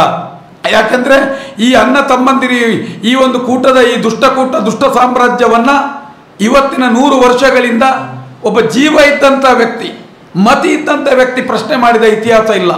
ಅಕಸ್ಮಾತ್ ಅದನ್ನು ಪ್ರಶ್ನೆ ಮಾಡಿ ಹೋರಾಟಕ್ಕೆ ತಿರುಗಿಸಿ ಆ ಒಂದು ಇಡೀ ಸಾಮ್ರಾಜ್ಯವನ್ನು ಪತನದಂಚಿಗೆ ದೂಡಿದಂಥ ದೂಡಿ ಜನಸಾಮಾನ್ಯರ ನೆಮ್ಮದಿಯಲ್ಲಿ ಬದುಕು ಕೊಟ್ಟಂಥ ಒಬ್ಬ ನಾಯಕ ಇದ್ರೆ ಅದು ಮಹೇಶ್ ಶೆಟ್ಟಿ ತಿಮರೋಡಿ ಮಾತ್ರ. ಅದನ್ನು ನಾವು ಈ ನಿಮಗೆ ಪತ್ರಿಕೆಗೆ ತಿಳಿಸಿ ನಮಗೆ ಸಂತೋಷ ಆಗ್ತದೆ. ಮತ್ತು ಆ ವ್ಯಕ್ತಿತ್ವದ ನಾಯಕತ್ವದ ಜೊತೆ ನಮಗೆ ಹೋರಾಟ ಮಾಡಲಿಕ್ಕೆ ಖುಷಿ ಇದೆ ನಮಗೆ. ಅದರ ನಂತರ ಇದ್ದರೆ ನಿಮಗೆ ನಾವು ನೆನಪಿಡಿ, ಒಂದು ವೇಳೆ ಇದರ ಮುಂಚೆ ಒಬ್ಬ ಧೈರ್ಯದ ಒಬ್ಬ ರಾಜಕಾರಣಿ ಅಂತ ಇದ್ದರೆ ಶ್ರೀ ಬಿ ಜನಾರ್ದನ ಪೂಜಾರಿಯನ್ನು ನಾವು ಈ ಹೊತ್ತಲ್ಲಿ ನಾವು ನೆನಪಿಡಬೇಕು. ಅಲ್ಲಿ ಸೌಜನ್ಯ ಹತ್ಯೆಯಾದಾಗ ಅಲ್ಲಿ ಹೋಗಿ 1 ಲಕ್ಷ ಮೌಲ್ಯವನ್ನು ಕೊಟ್ಟು ಸಾವಿನ ಖರ್ಚು ನಿಮಗೆ ನ್ಯಾಯದಕ್ಕೆ ಏನಾದರೂ ಬೇಕಿದ್ರೆ ನಾನು ಸಹಕಾರ ಕೊಡ್ತೇನೆ ಧೈರ್ಯ ತುಂಬಿ ಹೇಳಿದಂಥ ಒಬ್ಬ ಜನಾರ್ದನ ಪೂಜಾರಿಯನ್ನು ಈ ಹೊತ್ತಲ್ಲಿ ನಾವು ಅವರನ್ನು ನೆನೆಸಬೇಕು. ಈಗ ಯಾವುದು ಇಷ್ಟು ಜನ ರಾಜಕಾರಣಿಗಳಿದ್ದಾರೆ, ಯಾರಾದರೂ ಸೌಜನ್ಯನ ಮನೆಗೆ ಹೋಗಿ ನ್ಯಾಯ ಕೊಡ್ತೇನೆ ಅಂತೇಳಿ ಹೇಳಿದ್ದು ವಿಚಾರ ಇದೆಯಾ? ಅದು ಬಿಡಿ. ಕುಕ್ಕುಂದೂರಿನಂಥ ಒಂದು ಜಾಗದಲ್ಲಿ ಸಭೆ ನಡೆದಾಗ ಆ ಕಾರ್ಕಳದ ಕ್ಷೇತ್ರದ ಶಾಸಕನೇ ಹೋಗಿ ಭಾಗವಹಿಸಿ ಅಹಂಕಾರ ಮೆರೆದಂಥ ಇತಿಹಾಸವಿದೆ, ನೆನಪಿಡಿ.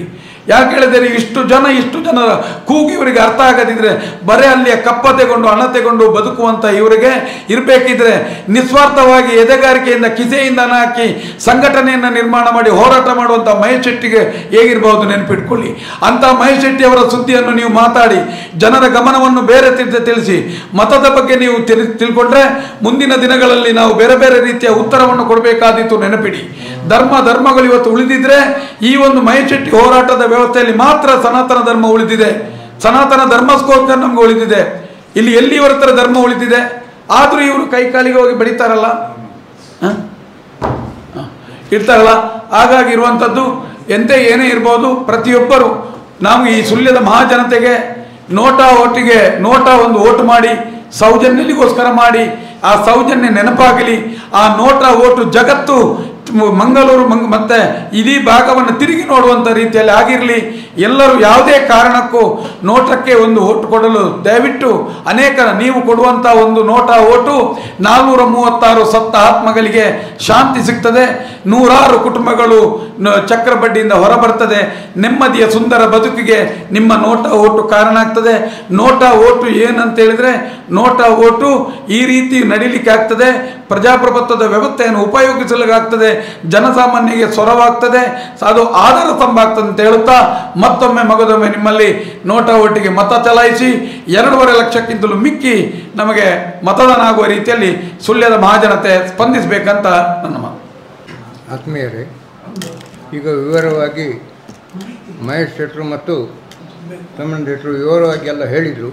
ಆದರೆ ನಾನು ಸುಳ್ಯದ ಈ ತಾಲೂಕಿನ ಗೌಡ ಸಮಾಜದ ಬಂಧುಗಳ ಅಧಿಕ ಇರತಕ್ಕಂಥ ಈ ಒಂದು ತಾಲೂಕಿನಲ್ಲಿ ಯಾವಾಗ ನಾವು ಪ್ರಥಮವಾಗಿ ಇಡೀ ಜಿಲ್ಲೆಯಲ್ಲಿ, ರಾಜ್ಯದಲ್ಲಿ, ದೇಶದಲ್ಲಿ ಪ್ರಥಮವಾಗಿ ಒಂದು ಹೋರಾಟದ ಒಂದು ರೂಪುರೇಖೆಗಳನ್ನು ಮತ್ತು ಹೋರಾಟಕ್ಕೆ ಇಳಿದಂಥ ಒಂದು ಚರಿತ್ರೆ ಇದ್ದರೆ ಅದು ಸುಳ್ಯ ತಾಲೂಕಿನಲ್ಲಿ. ನಂತರ ಎಲ್ಲ ಕಡೆಯಲ್ಲಿ ಆಯಿತು. ಅದು ತುಂಬ ಸಂತೋಷದ ವಿಷಯ. ಆದರೆ ನಮಗೆ ಬೇಸರದ ಸಂಗತಿ ಅಂದರೆ ಇಷ್ಟು ದೊಡ್ಡ ನಮ್ಮ ಒಕ್ಕಲಿಗ ಸಮಾಜದ, ನಾನು ಒಂದು ಒಕ್ಕಲಿಗನಾಗಿ ಹೇಳ್ತಾ ಇದ್ದೇನೆ, ಒಂದು ಗೌಡನಾಗಿ ಹೇಳ್ತಾ ಇದ್ದೇನೆ, ಒಕ್ಕಲಿಗ ಸಮಾಜದ ಒಂದು ಹುಡುಗಿಗೆ ಈ ರೀತಿಯಾಗಿ ಅತ್ಯಾಚಾರ ಎಲ್ಲ ನಡೆಯುವಾಗ ಯಾಕೆ ಈ ನಮ್ಮ ಸಮಾಜದವರು ಧ್ವನಿ ಎತ್ತಲಿಲ್ಲ? ಮಹೇಶ್ ಶೆಟ್ಟರ ಕುಟುಂಬದವರವರು ಒಂದು ಧರ್ಮಕ್ಕಾಗಿ, ಒಂದು ನ್ಯಾಯಕ್ಕಾಗಿ, ಒಂದು ಹೆಣ್ಣಿಗೆ ಆದಂಥ ಅವಮಾನವನ್ನು ತೀರಿಸುವುದಕ್ಕಾಗಿ ಈ ಧರ್ಮದಕ್ಕೆ ರಕ್ಷಣೆ ಬೇಕು ಅಂತ ಹೇಳಿಕೊಂಡು ಮಹೇಶ್ ಶೆಟ್ಟರು ಇವತ್ತು ಯಾವಾಗ ಅವರು ಮಹೇಶ್ ಶೆಟ್ಟರು ಏನು ಕೈಗೆ ಎತ್ತಿಕೊಂಡ್ರು ಆವತ್ತೇ ನಾವೆಲ್ಲ ಅವರಿಗೆ ಬೆಂಬಲವನ್ನು ವ್ಯಕ್ತಪಡಿಸಿದ್ದೇವೆ. 1837ರಲ್ಲಿ ಯಾರು ಕೆದಂಬಾಡಿ ರಾಮಗೌಡರು ಈ ಸುಳ್ಯ ತಾಲೂಕಿನ ಈ ಸುಳ್ಯದ ಹೆಸರನ್ನು ಇಡೀ ದೇಶದಲ್ಲಿ ಎತ್ತಿ ಹಿಡಿದರು, ಅದೇ ರೀತಿ ಇವತ್ತು ಮಹೇಶ್ ಶೆಟ್ಟಿ ತಿಮ್ಮರೋಡಿಯವರು ನಂತರ ಯಾವ ಗಂಡು ಮಗ ಕೂಡ ಹುಟ್ಟಿಲ್ಲ, ಅವರವರು ಸಾರ್ಥಕವಾಗಿ ಹುಟ್ಟಿದವರು ಇದ್ದಾರೆ. ಆದರೆ ಸರ್ವಸ್ವವನ್ನು ತ್ಯಾಗ ಮಾಡಿಕೊಂಡು ಇವತ್ತು ಹುಟ್ಟಿದವರು ಇದ್ದರೆ ಅದು ಮಹೇಶ್ ಶೆಟ್ಟಿ ತಿಮ್ಮರೋಡಿಯವರು. ನಾನು ಸುಳ್ಯ ಜನತೆಯ ಪರವಾಗಿ ಹೇಳ್ತಾ ಇದ್ದೇನೆ, ನಮಗೆ ಪಕ್ಷ ಇಲ್ಲ ಅಂತಲ್ಲ, ನಮಗೆ ಪಕ್ಷ ಇದೆ. ನಮ್ಮ ಅಭ್ಯರ್ಥಿ ಮಹೇಶ್ ಶೆಟ್ಟಿ ತಿಮ್ಮರೋಡಿಯವರು. ಆ ಮಹೇಶ್ ಶೆಟ್ಟಿ ತಿಮ್ಮರೋಡಿಯವರಿಗೆ ಓಟು ಹಾಕುವುದೇ ನೀವು ನೋಟಕ್ಕೆ ಓಟು ಹಾಕಿ, ಅದು ಮಹೇಶ್ ಶೆಟ್ಟಿ ತಿಮ್ಮರೋಡಿಯವರಿಗೆ ಸಿಗ್ತದೆ. ಅತ್ಯಾಚಾರದಂಥ ನಮ್ಮ ಮಗಳು, ನಮ್ಮ ತಂಗಿಯೋ, ನಮ್ಮ ಸಹೋದರಿಗೆ ಒಂದು ಮೋಕ್ಷಕ್ಕೆ, ಒಂದು ಆತ್ಮಕ್ಕೆ ಒಂದು ಶಾಂತಿ ಸಿಗ್ತದೆ ಅಂತ ಹೇಳುವಂಥದ್ದು ನಾನು ಸುಳ್ಯ ಜನತೆಗೆ ಹೇಳ್ತಾ ಇದ್ದೇನೆ. ದಯಮಾಡಿ 24ನೇ ತಾರೀಕು ಸುಳ್ಯದಲ್ಲಿ ಒಂದು ಸಮಾವೇಶವನ್ನು ಮಾಡ್ತೇವೆ ಅಂತ ಹೇಳಿದ್ದಾರೆ. ಈ ಸಮಾವೇಶ ಯಾವಾಗ ನಾವು ಕಳೆದ ಸಲ ಮಾಡಿದಂಥ ಸಮಾವೇಶಕ್ಕಿಂತ ಜಾಸ್ತಿಯಾಗಿ ವಿಜೃಂಭಿಸಬೇಕು. ನಮ್ಮ ಅಭ್ಯರ್ಥಿಯಾಗಿ ಆವತ್ತು ನಾವು ಈಗಲೇ ಘೋಷಣೆ ಆಗಿದೆ ಮಹೇಶ್ ಶೆಟ್ಟರು ಅವರ ಚಿಹ್ನೆಯೇ ನೋಟ, ನಾವು ಇದನ್ನು ಪ್ರಚಾರ ಮಾಡಬೇಕು. ನಾವು ನೋಟಕ್ಕೆ ಓಟ್ ಹಾಕಿದರೆ ಮಹೇಶ್ ಶೆಟ್ಟಿಯವರ ಕೈಯನ್ನು ಬಲಪಡಿಸಿ ಅಂತೆ. ನಮ್ಮ ಮನೆ ಮಗಳು ಪ್ರತಿಯೊಬ್ಬರು ಗೌಡ ಸಮಾಜದ ಮತ್ತು ಎಲ್ಲ ಸಮಾಜದ ಬಂಧುಗಳಲ್ಲಿ ಹೇಳ್ತೇನೆ, ನಿಮ್ಮ ಮನೆಯಲ್ಲಿ ಒಂದು ಹೆಣ್ಣಿದ್ದರೆ, ನಿಮಗೆ ಒಂದು ಮಗಳು ಇದ್ದರೆ, ನಿಮಗೆ ಒಂದು ತಂಗಿ ಇದ್ದರೆ, ನಿಮಗೊಂದು ತಾಯಿ ಇದ್ದರೆ, ಒಂದು ನಿಮಿಷ ನೀವು ಕಣ್ಣು ಮುಚ್ಚಿ ಆಲೋಚನೆ ಮಾಡಿ ಆ ಹುಡುಗಿಯನ್ನು ಯಾವ ರೀತಿಯಾಗಿ ಹಿಸ್ಕಿ ಬೀಸಾಡಿದ್ದಾರೆ ಅಂತ ಹೇಳುತ್ತನ್ನು ಅದನ್ನು ನಾವು ನೆನಪು ಮಾಡಿಕೊಂಡು ನಮ್ಮ ಮಗಳನ್ನು, ನಮ್ಮ ತಂಗಿಯನ್ನು, ನಮ್ಮ ಹೆಂಡತಿಯನ್ನು ನಾವು ನೆನಪು ಮಾಡಿಕೊಂಡ್ರೆ ಖಂಡಿತ ಈ ಪಕ್ಷಗಳಿಗೆ ನಾವು ಓಟು ಹಾಕೋದಿಲ್ಲ, ಓಟು ಹಾಕುವ ಒಂದು ಮನಸ್ಸು ಕೂಡ ಬರೋದಿಲ್ಲ ಅಂತ ಹೇಳಿಕೊಂಡು ನಮ್ಮ ಎಲ್ಲ ಬಂಧುಗಳು ಮಾತಾಡಿದ್ದಾರೆ. ಇದರ ಮುಂದಿನ ಯೋಜನೆ ಏನು ಅನ್ನೋದನ್ನು ನಾವು ಸದ್ಯದಲ್ಲಿ ಮಾತಾಡಿ ಆದಷ್ಟು ನೋಟಕ್ಕೆ 1 ಲಕ್ಷಕ್ಕಿಂತ ಜಾಸ್ತಿ ಓಟು ಬಂದರೆ ಚುನಾವಣಾ ಆಯೋಗ ಅಥವಾ ರಾಜ್ಯ ಸರ್ಕಾರ ಅಥವಾ ಕೇಂದ್ರ ಸರ್ಕಾರ ಇದು ಏನು ಅಂತ ಹೇಳಿಕೊಂಡು ಇಲ್ಲಿಗೆ ಕೇಳಲಿಕ್ಕೆ ಬರುತ್ತದೆ. ಇಲ್ಲಾಂದರೆ ನಾಳೆ ಈ ಸೌಜನ್ಯನಿಗೆ ಆದಂಥ ಗತಿ ನಮ್ಮ ಮನೆಯಲ್ಲೂ ಆಗ್ಬೋದು ಅಂತ ಹೇಳೋದಂತ ನೀವು ನೆನಪಿಟ್ಟುಕೊಂಡು ಈ ಮುಂದಿನ ಈ ಧೂರ್ತ ರಾಜಕಾರಣಿಗಳನ್ನು ನಾವು ಮನೆ ಹತ್ತಿರ ಬಂದರೆ ಅವರನ್ನು ಓಡಿಸಿಕೊಂಡು ಪ್ರಯತ್ನ ರಾಜಸ್ಥಾನ, ಪಂಜಾಬು, ಉತ್ತರ ಪ್ರದೇಶಗಳಲ್ಲಿ ಆಗ್ತಾ ಉಂಟು. ಇನ್ನು ಮುಂದೆಗೆ ಅದೇ ಆಗುವಂಥ ಪರಿಸ್ಥಿತಿ ನಿರ್ಮಾಣ ಆಗ್ಬೋದು ಅಂತ ಹೇಳಿಕೊಂಡು ನಾನು ನಿಮ್ಮ ಸುಳ್ಯ ತಾಲೂಕಿನ ಎಲ್ಲ ಜನಗಳಲ್ಲಿ, ಎಲ್ಲ ಕೃಷಿಕ ಬಾಂಧವರಲ್ಲಿ, ಈ ತಾಲೂಕಿನ ರೈತ ಸಂಘದ ಅಧ್ಯಕ್ಷನಾಗಿ, ಕೃಷಿಕನಾಗಿ, ಗೌಡ ಸಮಾಜದ ಒಂದು ಸದಸ್ಯನಾಗಿ ನಿಮ್ಮಲ್ಲಿ ಕಳಕಳಿಯ ವಿನಂತಿ ಮಾಡ್ತೇನೆ. ನಾವು ಮಹೇಶ್ ಶೆಟ್ಟರ ಕೈಯನ್ನು ಬಲಪಡಿಸೋಣ, ನೋಟಕ್ಕೆ ಓಟ ಹಾಕೋಣ ಅಂತ ಹೇಳಿಕೊಂಡು 2 ಮಾತನ್ನು ನಿಲ್ಲಿಸ್ತೇನೆ. ಈ ಒಂದು ಚುನಾವಣೆ ಒಂದು ಸತ್ಯ, ಧರ್ಮ, ನ್ಯಾಯದ ಪರವಾಗಿ ಮತದಾನವನ್ನು ಮಾಡುವಂಥ ಒಂದು ಚುನಾವಣೆ ಅಂತ ನನಗೆ ಅನಿಸ್ತದೆ. ಯಾಕಂತ ಹೇಳಿದರೆ ನಾನು ಕಳೆದ 40 ವರ್ಷಗಳಿಂದ ಸಂಘ ಪರಿವಾರದ ಜೊತೆಯಲ್ಲೇ ಇದ್ದುಕೊಂಡು ಇವತ್ತು ಕೂಡ ಈ ದೇಶದ ಸನಾತನ ಹಿಂದೂ ಧರ್ಮದ ಪ್ರತಿಪಾದಕನಾಗಿ ಇವತ್ತು ಕೂಡ ಹೋರಾಟವನ್ನು ಮಾಡ್ತಾ ಇದ್ದೇನೆ. ಕಳೆದ 12 ವರ್ಷಗಳಿಂದ ಏನು ನಮ್ಮ ದೇಶದ ಧರ್ಮಕ್ಷೇತ್ರ, ನ್ಯಾಯಕ್ಷೇತ್ರ ಅನ್ನುವಂಥ ಧರ್ಮಸ್ಥಳದಲ್ಲಿ ಆದಂಥ ಒಂದು ಬೀಭತ್ಸಕರವಾದ ಒಂದು ಅತ್ಯಾಚಾರ ಮತ್ತು ಕೊಲೆ, ಇದು ಎಲ್ಲೋ ಬಿಹಾರದಲ್ಲೋ ಬೇರೆ ಬೇರೆ ಕಾಶ್ಮೀರದಲ್ಲೋ ಎಲ್ಲೋ ನಡೆದ್ರೆ ತಲೆ ಕೆಡಿಸುವಂಥದ್ದಲ್ಲ. ಈ ಘಟನೆ ನಡೆದಿರುವಂಥದ್ದು ಒಂದು ಧರ್ಮಪೀಠದಲ್ಲಿ, ಒಂದು ನ್ಯಾಯಪೀಠದಲ್ಲಿ ನಡೆದಂಥ ಒಂದು ಬ್ರೂಟಲ್ ರೇಪ್ ಆ್ಯಂಡ್ ಮರ್ಡರ್. ಇದಕ್ಕೋಸ್ಕರ ಈ ನ್ಯಾಯಪೀಠದಲ್ಲಿ ಮತ್ತು ಧರ್ಮಪೀಠದಲ್ಲಿ ಆದಂಥ ಒಂದು ಘಟನೆಗೆ 12 ವರ್ಷದಿಂದ ಹೋರಾಟ ಮಾಡಿ ಕೂಡ ನ್ಯಾಯ ಸಿಗಲಿಲ್ಲ ಅಂತ ಹೇಳಿದರೆ, ಅದಕ್ಕೋಸ್ಕರ ನಾವು ಇವತ್ತು ನೋಟ ಅಭಿಯಾನ ಅನ್ನುವಂಥ ಒಂದು ಅಭಿಯಾನವನ್ನು ಕೈಗೊಂಡಿದ್ದೇವೆ. ಯಾಕಂತ ಹೇಳಿದರೆ ಒಂದು ದೇವರ ಇದರಿಂದಲೇ ಇರ್ಬೋದು. ಯಾವತ್ತು ಈ ಸೌಜನ್ಯ ಅನ್ನುವಂತಹ ಒಂದು ಹೆಣ್ಣು ಮಗುವಿನ ಅತ್ಯಾಚಾರ ಕೊಲೆ ಆ ಗ್ರಾಮದಲ್ಲಿ ಆಯಿತು, ಧರ್ಮಸ್ಥಳ ಗ್ರಾಮದಲ್ಲಿ ಆಯಿತು, ನಮ್ಮ ಜಿಲ್ಲೆಯ ಬೆಳ್ತಂಗಡಿ ತಾಲೂಕಿನ ಧರ್ಮಸ್ಥಳ ಗ್ರಾಮದಲ್ಲಿ ಆಯಿತು, ಅದೇ ಹೊತ್ತಿನಲ್ಲಿ ಈ ನೋಟ ಅನ್ನುವಂತಹ ಒಂದು ಓಟಿನ ಪ್ರಕ್ರಿಯೆ ಪ್ರಾರಂಭ ಆಗಿತ್ತು. ಅದೇ ಹೊತ್ತಿನಲ್ಲಿ 2012ರ ಸಂದರ್ಭದಲ್ಲಿ 2013ರ 14ರ ಚುನಾವಣೆಯಲ್ಲಿ ಇದು ಪ್ರಚಲಿತಕ್ಕೆ ಬಂತು. ನೋಟ ಅನ್ನುವಂಥದ್ದು ನಮ್ಮ EVM ಮಿಷಿನ್ನ ಒಳಗಡೆ ಬಂದು ಸೇರಿತು. ಅದು 2024ರಂದು ಕೂಡ ಇವತ್ತು ಸೌಜನ್ಯಳ ಹೋರಾಟ ಬಹಳ ದೊಡ್ಡ ಮಟ್ಟದಲ್ಲಿ ಕಳೆದ 9 ತಿಂಗಳಿಂದ ನಿರಂತರವಾಗಿ ನಡೆದಂಥ ಸಂದರ್ಭದಲ್ಲೇ ಬಂತು ಅಂತ ಹೇಳಿದರೆ, ನನಗೆ ಅನಿಸುವಂಥದ್ದು ಈ ಸಲದ ಏನು ಒಂದು ಮತದಾನ ಇದೆಯೋ, ಧರ್ಮಪರ, ನ್ಯಾಯಪರ, ಸತ್ಯಪರ ಅನ್ನುವಂಥ ಜನಗಳು ನಾವಿದ್ದೇವೆ. ತುಳುನಾಡು ಅಂತ ಹೇಳಿದರೆ ಜಗತ್ತಿಗೆ ಮಾರ್ಗದರ್ಶನವನ್ನು ಮಾಡುವಂಥ ಜಾಗ ಅಂತ ಹೇಳ್ತೇವೆ ನಾವು. ದಕ್ಷಿಣ ಕನ್ನಡ ಜಿಲ್ಲೆ, ಉಡುಪಿ ಜಿಲ್ಲೆ ಅಂತ ಹೇಳಿದರೆ ಈಗ ಅವಳಿ ಜಿಲ್ಲೆಗಳಾಗಿವೆ. ಮೊದಲು ಒಂದೇ ಜಿಲ್ಲೆ ಇದ್ದದ್ದು. ಎಂಥ ಸಾಧಕರು ಕೂಡ, ಎಷ್ಟು ಸಾಧನೆ ಮಾಡುವವರು, ನಾಗ ಸಾಧಿರುವುದು ಯಾರೂ ಸಾಧನೆ ಮಾಡುವವರು ಕೂಡ ಎಷ್ಟು ಸಾಧನೆ ಮಾಡಿದರೂ ಕೂಡ ಅವರು ದಕ್ಷಿಣ ಕನ್ನಡ ಜಿಲ್ಲೆಗೆ ಬಂದು ಕಾಲಿಟ್ಟು ಹೋದರೆ ಮಾತ್ರ ಅವರ ಸಾಧನೆ ಪೂರ್ತಿ ಅನ್ನುವಂಥದ್ದನ್ನು ನಾವು ನಮ್ಮ ಹಿರಿಯರು ಹೇಳುವುದನ್ನು ಕೇಳ್ತೇವೆ ನಾವು. ಅದಕ್ಕೆ ಉದಾಹರಣೆನೇ ಕದ್ರಿ ಮಂಜುನಾಥ ಸ್ವಾಮಿ ದೇವಸ್ಥಾನ, ನಾಥಪಂಥೀಯರು ಇರುವಂತಹ ಒಂದು ದೇವಸ್ಥಾನ. ಅದೇ ರೀತಿ ಇದೇ ಸನಾತನ ಹಿಂದೂ ಧರ್ಮದ ಒಂದು ದೇವಸ್ಥಾನ ಮಂಜುನಾಥ ಸ್ವಾಮಿ ಧರ್ಮಸ್ಥಳದಲ್ಲಿ. ಸನಾತನ ಹಿಂದೂ ಧರ್ಮದ ಮೂಲ ಕೇಂದ್ರ, ಅದು ಧರ್ಮದ ಸತ್ಯದ ಪ್ರತಿಪಾದನೆ ಮಾಡುವಂಥ ಜಾಗ. ನಾವು ತಿಳ್ಕೊಂಡಿದ್ದೇವೆ, ಎಲ್ಲರೂ ತಿಳ್ಕೊಂಡಿದ್ದೇವೆ. ಈ ರಾಜ್ಯದ ಮುಖ್ಯಮಂತ್ರಿಗಳು ಕೂಡ ಆಣೆ ಪ್ರಮಾಣ ಮಾಡಿಕೊಂಡಂಥ ಜಾಗ. ಅದಕ್ಕೋಸ್ಕರ ನಾವು ಹೇಳುವಂಥದ್ದು ಅಲ್ಲಿ ಅಷ್ಟು ಶಕ್ತಿ ಇದೆ, ಅಲ್ಲಿ ಅಷ್ಟು ಭಕ್ತಿ ಇದೆ. ಅಲ್ಲಿ ಆದಂಥ ಘಟನೆಯನ್ನು ನಾವು 12 ವರ್ಷದಿಂದ ಕೂಡ ಒಂದು ನ್ಯಾಯ ಬೇಕು ಅಂತ ಕೇಳಿದರೆ ನ್ಯಾಯ ಸಿಗುವುದಿಲ್ಲ ಅಂತ ಹೇಳಿದರೆ, ಯಾರು ಅತ್ಯಾಚಾರಿಗಳಿದ್ದಾರೋ, ಅತ್ಯಾಚಾರಿಗಳನ್ನು ರಕ್ಷಣೆ ಮಾಡಿದಂಥ ಪಾಪಿಸ್ಟರು ಯಾರಿದ್ದಾರೋ, ಆ ಕಾಮಂದರುಗಳು ಯಾರಿದ್ದಾರೋ, ಅವರನ್ನು ರಕ್ಷಣೆ ಮಾಡಿದಂಥ ಈ ರಾಜ್ಯಕ್ಕೆ ವ್ಯಕ್ತಿಗಳನ್ನು ಕಳೆದ 12 ವರ್ಷದಿಂದ ಪರಿಪರಿಯಾಗಿ ನಾವು ಬೇಡಿಕೊಂಡಿದ್ದೇವೆ. ಪರಿಪರಿಯಾಗಿ ಬೇಡಿಕೊಂಡಿದ್ದೇವೆ. ನಮ್ಮ ಕಾರ್ಯಾಂಗವನ್ನು ಬೇಡಿಕೊಂಡಿದ್ದೇವೆ, ನಾವು ಎಲ್ಲ ಅಂಗಗಳನ್ನು ಬೇಡಿಕೊಂಡಿದ್ದೇವೆ. ನಾವು ಎಲ್ಲಿಯೂ ನ್ಯಾಯ ಸಿಗುವುದಿಲ್ಲ ಅಂತ ಹೇಳಿದರೆ, ಏನು ಈ ದೇಶದ ಸುಪ್ರೀಂ ಕೋರ್ಟ್ ಕೊಟ್ಟಂಥ ಒಂದು ನೋಟದ ಅವಕಾಶ ನಮಗೆ ಇವತ್ತು ಇದೇ ಹೊತ್ತಿನಲ್ಲಿ ನಮ್ಮ ಕಣ್ಣ ಮುಂದೆ ಇರೋದ್ರಿಂದ ಇವತ್ತು ಎಲ್ಲ ಜನಗಳು ನಮ್ಮ ಹತ್ರ ಈ ಹೋರಾಟ ಚಾಲು ಇರೋದ್ರಿಂದ ಕೇಳಿದರು, ನಾವು ಈ ಸಲ ಸೌಜನ್ಯಗಳಿಗೋಸ್ಕರ ಮತ ಬಹಿಷ್ಕಾರ ಮಾಡ್ತೇವೆ ಅನ್ನುವಂಥದ್ದು.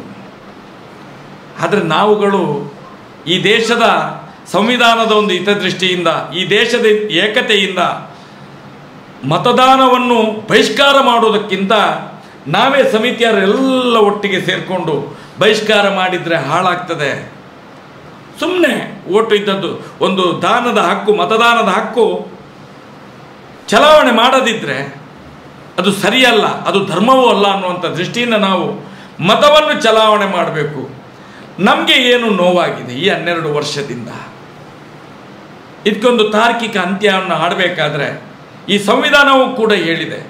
ಈ ದೇಶದಲ್ಲಿ ಎಷ್ಟೋ ರಾಜ್ಯಗಳಲ್ಲಿ ಕೂಡ ಈ ನೋಟಾ ಓಟಿನ ಪ್ರಕ್ರಿಯೆಯನ್ನು ನೋಡುವಾಗ ಎಲ್ಲೆಲ್ಲೂ ನ್ಯಾಯ ಸಿಕ್ಕಿದೆ ಜನಗಳಿಗೆ. ಅದೇ ರೀತಿ ಸೌಜನ್ಯಳ ಒಂದು ಹೋರಾಟಕ್ಕೂ ನ್ಯಾಯ ಸಿಗಬೇಕು ಅನ್ನುವಂಥ ದೃಷ್ಟಿಯಿಂದ ನಾವು ನೋಟಾ ಅಭಿಯಾನ ಮಾಡುವ ಅನ್ನುವಂಥ ಒಂದು ತೀರ್ಮಾನಕ್ಕೆ ಎಲ್ಲ ನಮ್ಮ ಸೌಜನ್ಯ ಪರ ಹೋರಾಟಗಾರರು ಒಂದು ನಿರ್ಧಾರವನ್ನು ತಗೊಂಡು ಇವತ್ತು ಜನಗಳ ಮುಂದೆ ಮತದಾನದ ನೋಟಾ ಓಟಿನ ಭಿಕ್ಷೆಯನ್ನು ಅಂಗಲಾಜುತ್ತಿದ್ದೇವೆ. ನಾವು ನೋಟದ ಓಟು ಇವತ್ತು ಈ ದೇಶದ ಏನು ಸಂವಿಧಾನ ಇದೆಯೋ, ಸುಪ್ರೀಂ ಕೋರ್ಟ್ ಇದೆಯೋ, ಅದು ಕೂಡ ಕಣ್ಣು ತೆರೆದು ನೋಡುವಂಥ ವ್ಯವಸ್ಥೆ ಇದೆ. ಯಾಕಂತ ಹೇಳಿದರೆ ನಮ್ಮ ಪಕ್ಕದ ಗ್ರಾಮದಲ್ಲೇ ಕಡಬದಲ್ಲಿ ಆದಂಥ ಒಂದು ಚಾರ್ವಕ ಗ್ರಾಮದಲ್ಲಿ ಆದಂಥ ಘಟನೆ 2016ರಲ್ಲಿ ಒಂದು ಮತದಾನದ ಮುಖಾಂತರ ಏನು ಜನರಿಗೆ ಆ ನೋಟಾ ಓಟಿನ ಬೆಲೆ, ಅದರ ಶಕ್ತಿ ಏನು ಅನ್ನುವಂಥದ್ದನ್ನು ನಮ್ಮ ಚಾರ್ವಕ ಗ್ರಾಮದಲ್ಲಿ, ಕಡಬ ತಾಲೂಕಿನ ಚಾರ್ವಕ ಗ್ರಾಮದಲ್ಲಿ ಅಲ್ಲಿನ ಜನರು ತೋರಿಸಿಕೊಟ್ಟಿದ್ದಾರೆ.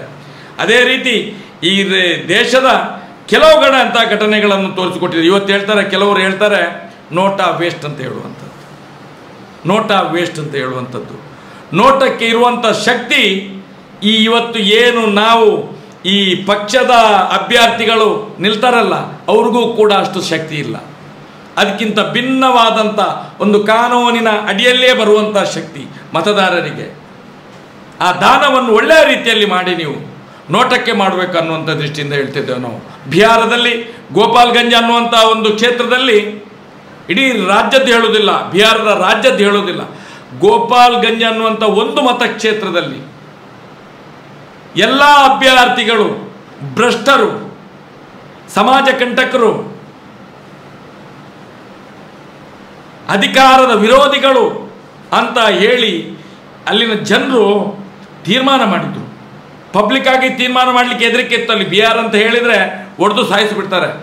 ಏನು ರಾಜಕೀಯ ವ್ಯಕ್ತಿಗಳ ವಿರುದ್ಧ ಮಾತಾಡಿದರೆ ಅಲ್ಲಿ ಹಿಡಿಯೋದಿಲ್ಲ ಜನರನ್ನು.